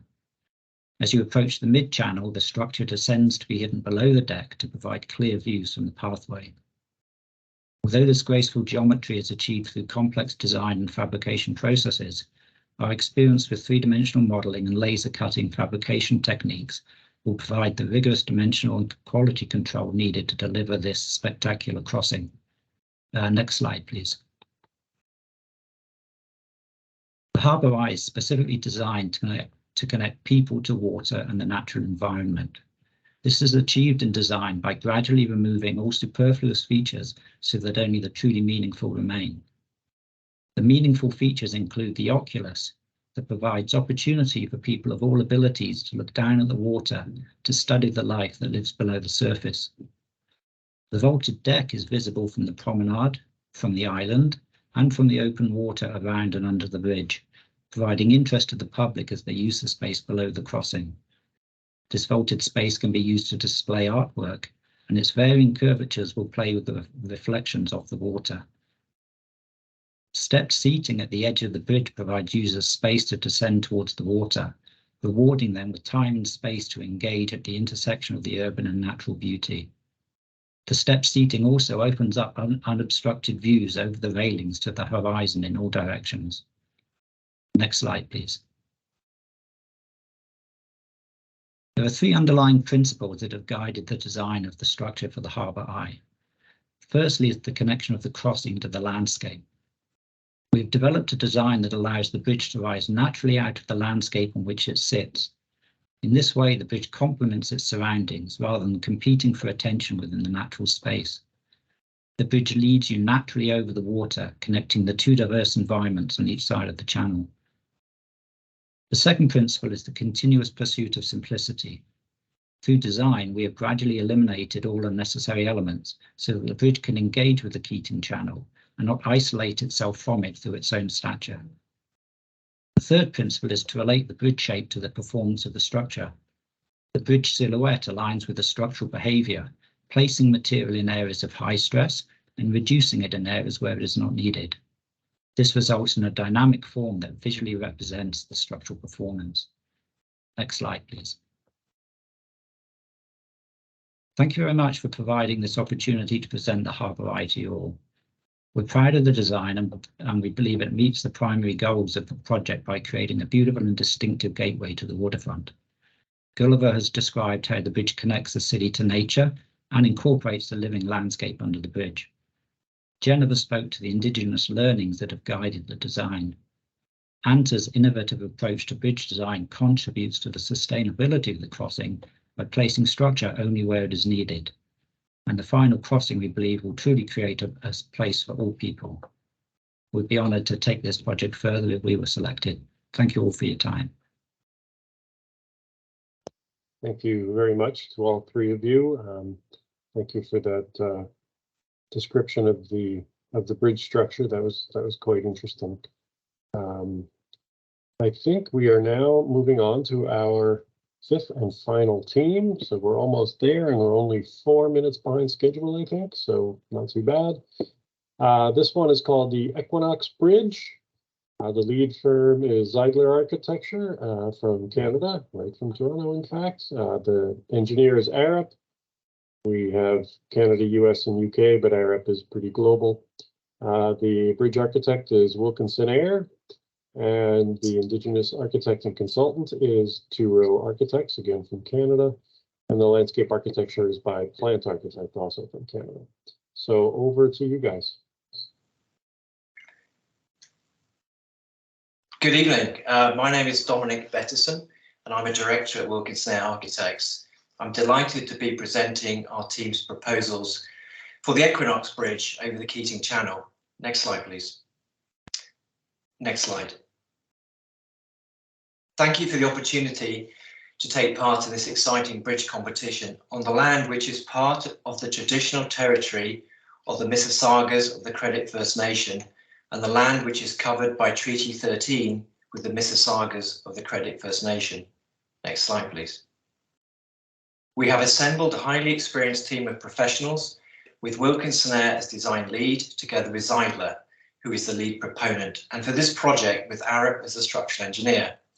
At this point, I would also like to introduce you to our Indigenous consultant from Two Row, Megan King-Wall. Hello everyone, my name is Megan King-Wall. As mentioned, I am an architect with Two Row. Thank you for having me here today.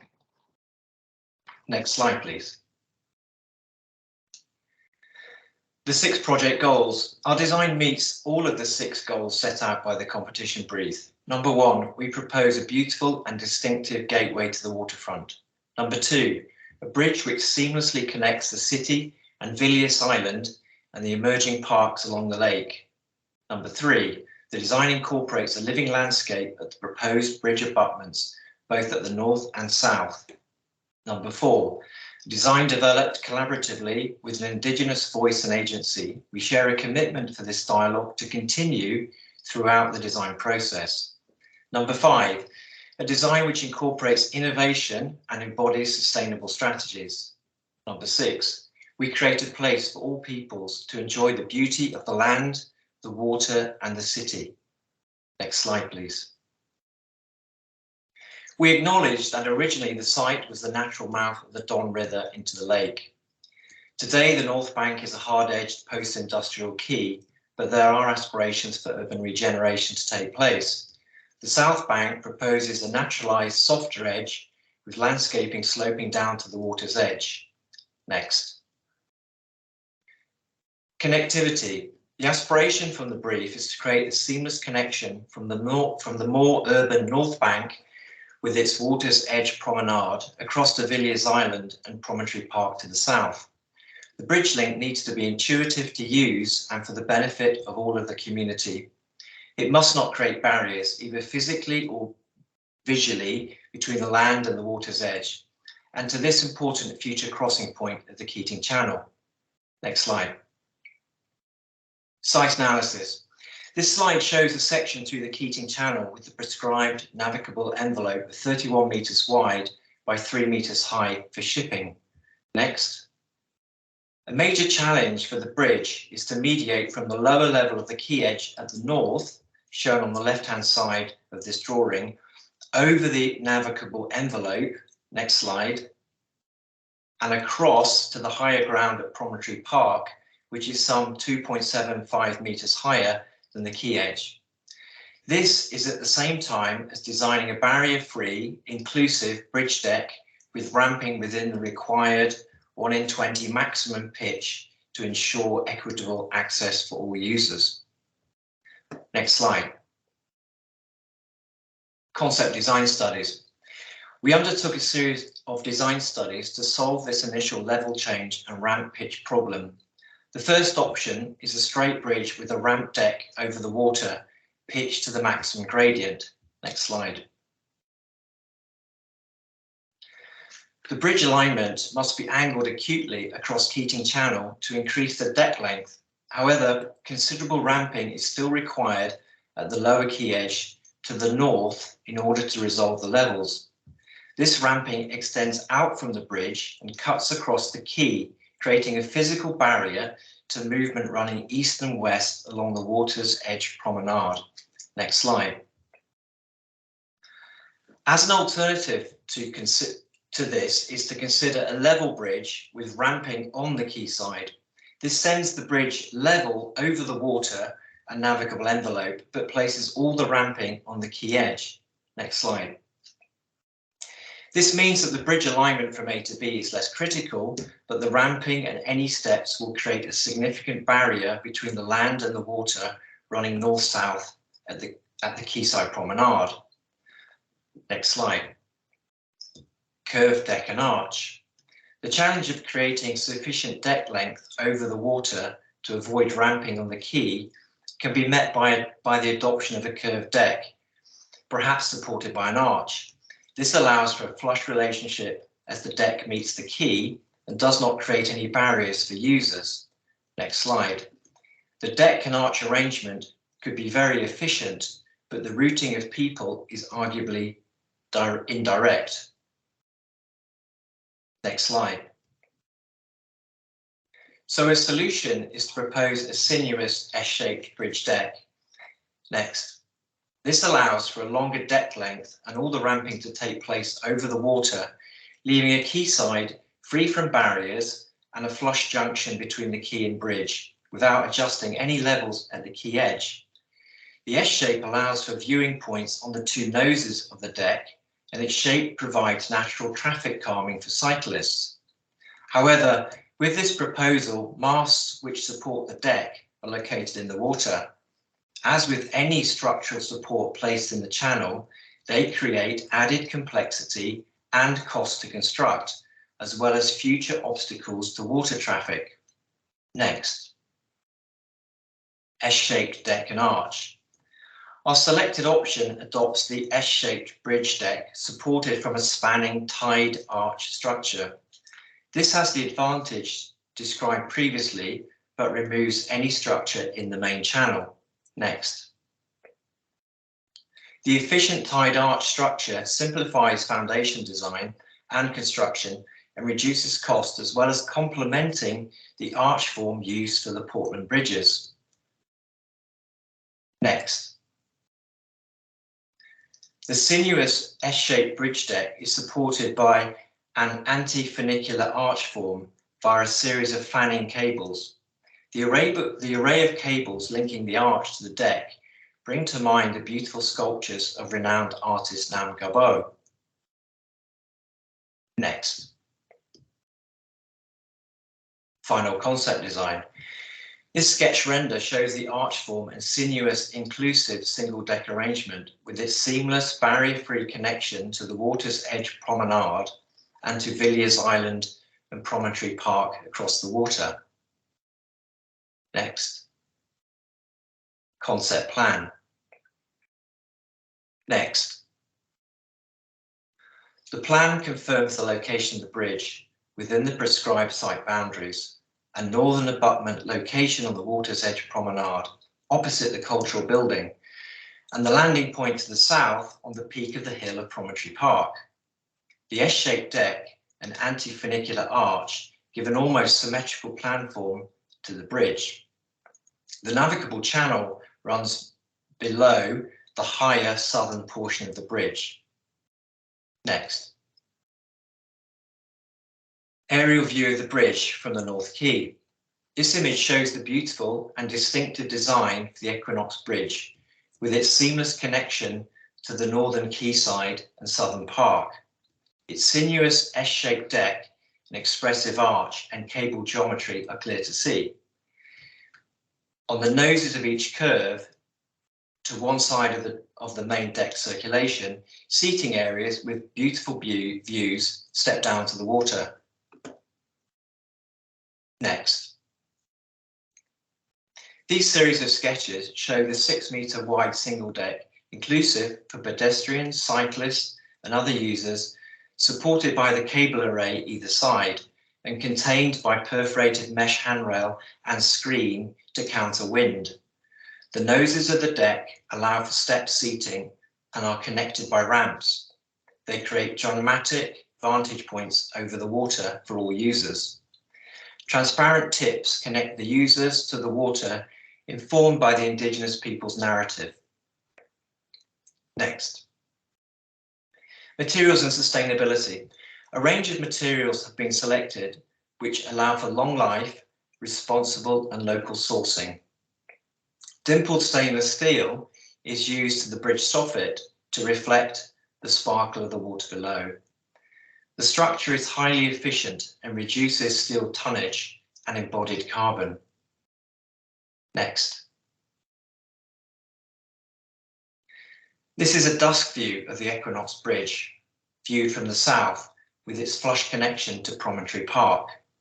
It shows the distinctive landmark structure with its beautiful and spiralling geometry. Next. The bridge in section is an arch, with its form complementary with that of the Cherry Street Bridge and other Portland bridges, which can be seen in the background. Next. Indigenous design approach. Whilst the presentation has now largely discussed the technical and performance aspects of our proposal, we would now like to focus on how these elements have been influenced by Indigenous ways of thinking and how these design principles have become interwoven throughout the design approach. So at this point, I'd like to hand over to Megan. Thanks, Dominic. As he mentioned, I'll speak about several approaches and considerations that have informed the design through an Indigenous lens, weaving together the relationship of people and place. As mentioned, Waterfront Toronto is on the traditional territory of the Mississaugas of the Credit First Nation, and that Toronto has historically been a gathering place for many Indigenous peoples. We've been very mindful of the fact that this bridge will be one of the connecting points in Waterfront Toronto, and how this can be a structure that celebrates that through being deeply rooted in place, one that is inclusive, vibrant, and a welcoming space, and that is a place to gather and connect, not only with one another, but with all our relations to the land, the waters, and to the seasons. Some ways that we have thought about this in the design includes being informed by directionality, spaces that encourage gathering, slowing down, and connecting to the surrounding land and waters, how the bridge can create a connection to and celebrate the water. We're also thinking about all our relations. So as you walk across the bridge, the plantings at either side initiate that conversation about our relationship to the land and recognize the importance of the water, the wetland, and the ecosystem that was originally here prior to the channel. These are plants that are of place, that are pollinators, and that are restorative to the land and waters. And in this way, we're also inviting all our relations to the site, including birds, rocks, bees, insects, fish, etc. Dominic will speak more to the landscaping in later slides. And finally, within our own team process, we are thinking of how we are working in a good way. Our process will be driven by consultation with local knowledge keepers and elders to listen and learn the appropriate ways to reflect the unique perspectives, stories, and wisdom of this place in a respectful and contemporary way. Next slide, please. As mentioned, directionality has informed the shape of the bridge and how the structure can become a way for people to place themselves in relationship to the surrounding land and waters. Next. The form of the bridge reaches out to the east and west as it curves across the water, with one curve reaching out to align with the summer solstice at the sunrise, and while the other curve reaches out to the winter solstice sunset. Next. These curves also create a wider deck where there are spaces to gather with one another, but also to have a greater connection with the water, making it a space that you're not simply traversing across, but how you are connecting to what's below you.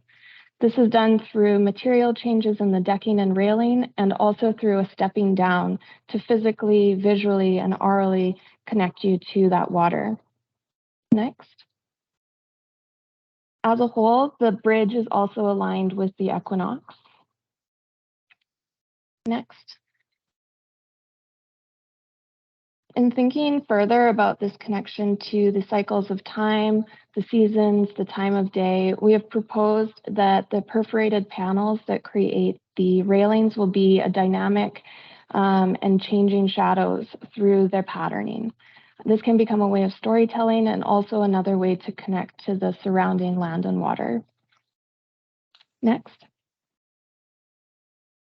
At night, this can be lit and cast imagery onto the decking as well. So for example, through collaboration with local artists and through consultation processes, thinking about what those perforation patterns could be. As shown here, we've shown a celestial connection through constellations.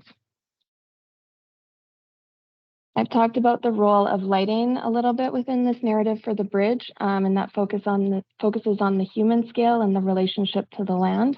I'll now pass it back to Dominic to briefly describe our approach to the city scale lighting and to expand on the landscaping and the plantings. Thank you, Megan. Next, please. This is a night view of the Equinox Bridge. We're very aware of the potential for the bridge to become a landmark structure within the wider city and even global context, and the importance of its character defined by both day and night condition.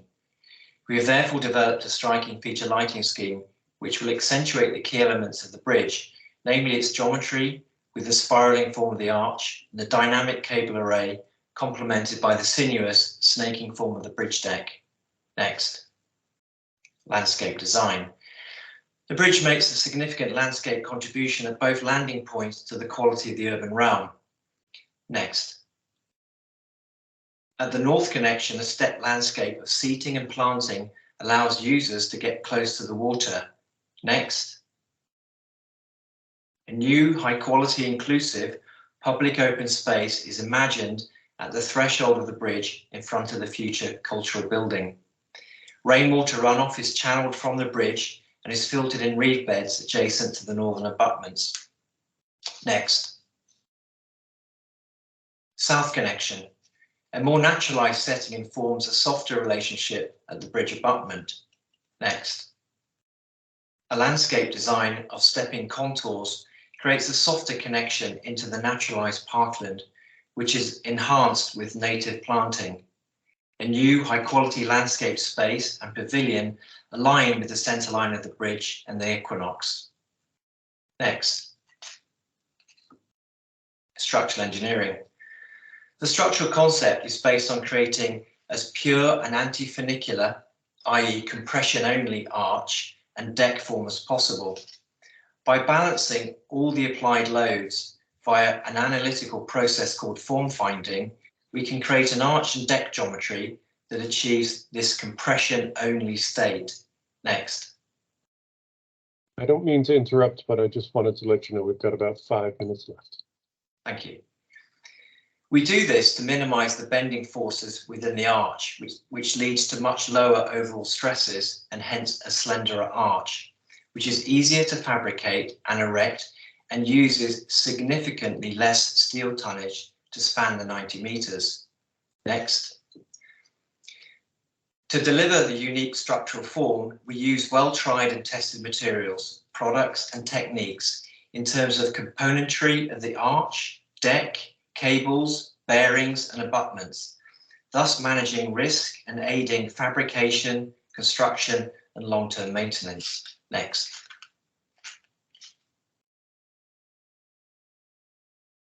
This process has been successfully adopted in constructed bridges elsewhere, although the beauty of it is that the optimum form needs to be found to meet the specific constraints of each application, thus ensuring Keating Channel Bridge will have a completely unique geometric form.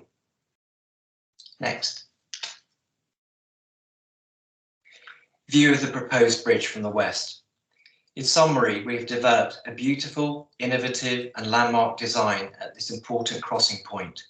The bridge is a gateway in two directions, both along the Keating Channel and crossing between the island and the quayside. A distinctive design interwoven with indigenous people's voice and agency. A bridge which delivers a seamless, barrier-free connection between the city, Villiers Island and the lake. Landscaping to integrate the bridge into its beautiful setting and the creation of new high-quality urban realm. And lastly, an elegant form complementary to the family of bridges in the Portlands. Thank you very much for your time. Okay, well, thank you to our last presenters. Very nice presentation. This is a nice image to close on. So I would like to just recap for everyone. I think we've seen a lot of great presentations tonight. We started with Mamawi Bridge, then the Nadan-Wandanganok Bridge, the Salmon Run, the Harbor Eye, and finally the Equinox Bridge. So what we would like to ask you to do is to tell us what you think. Take our online survey, which should be online in a short while. I don't believe it's quite ready yet, but we are going to be sending out an email when it is. The survey will be open until October 5th. And as I mentioned at the beginning, the winning team will be announced later this fall, and you can follow progress on this on the Waterfront Toronto website and social media channels. So I think with that, we are finishing only 1 minute behind the scheduled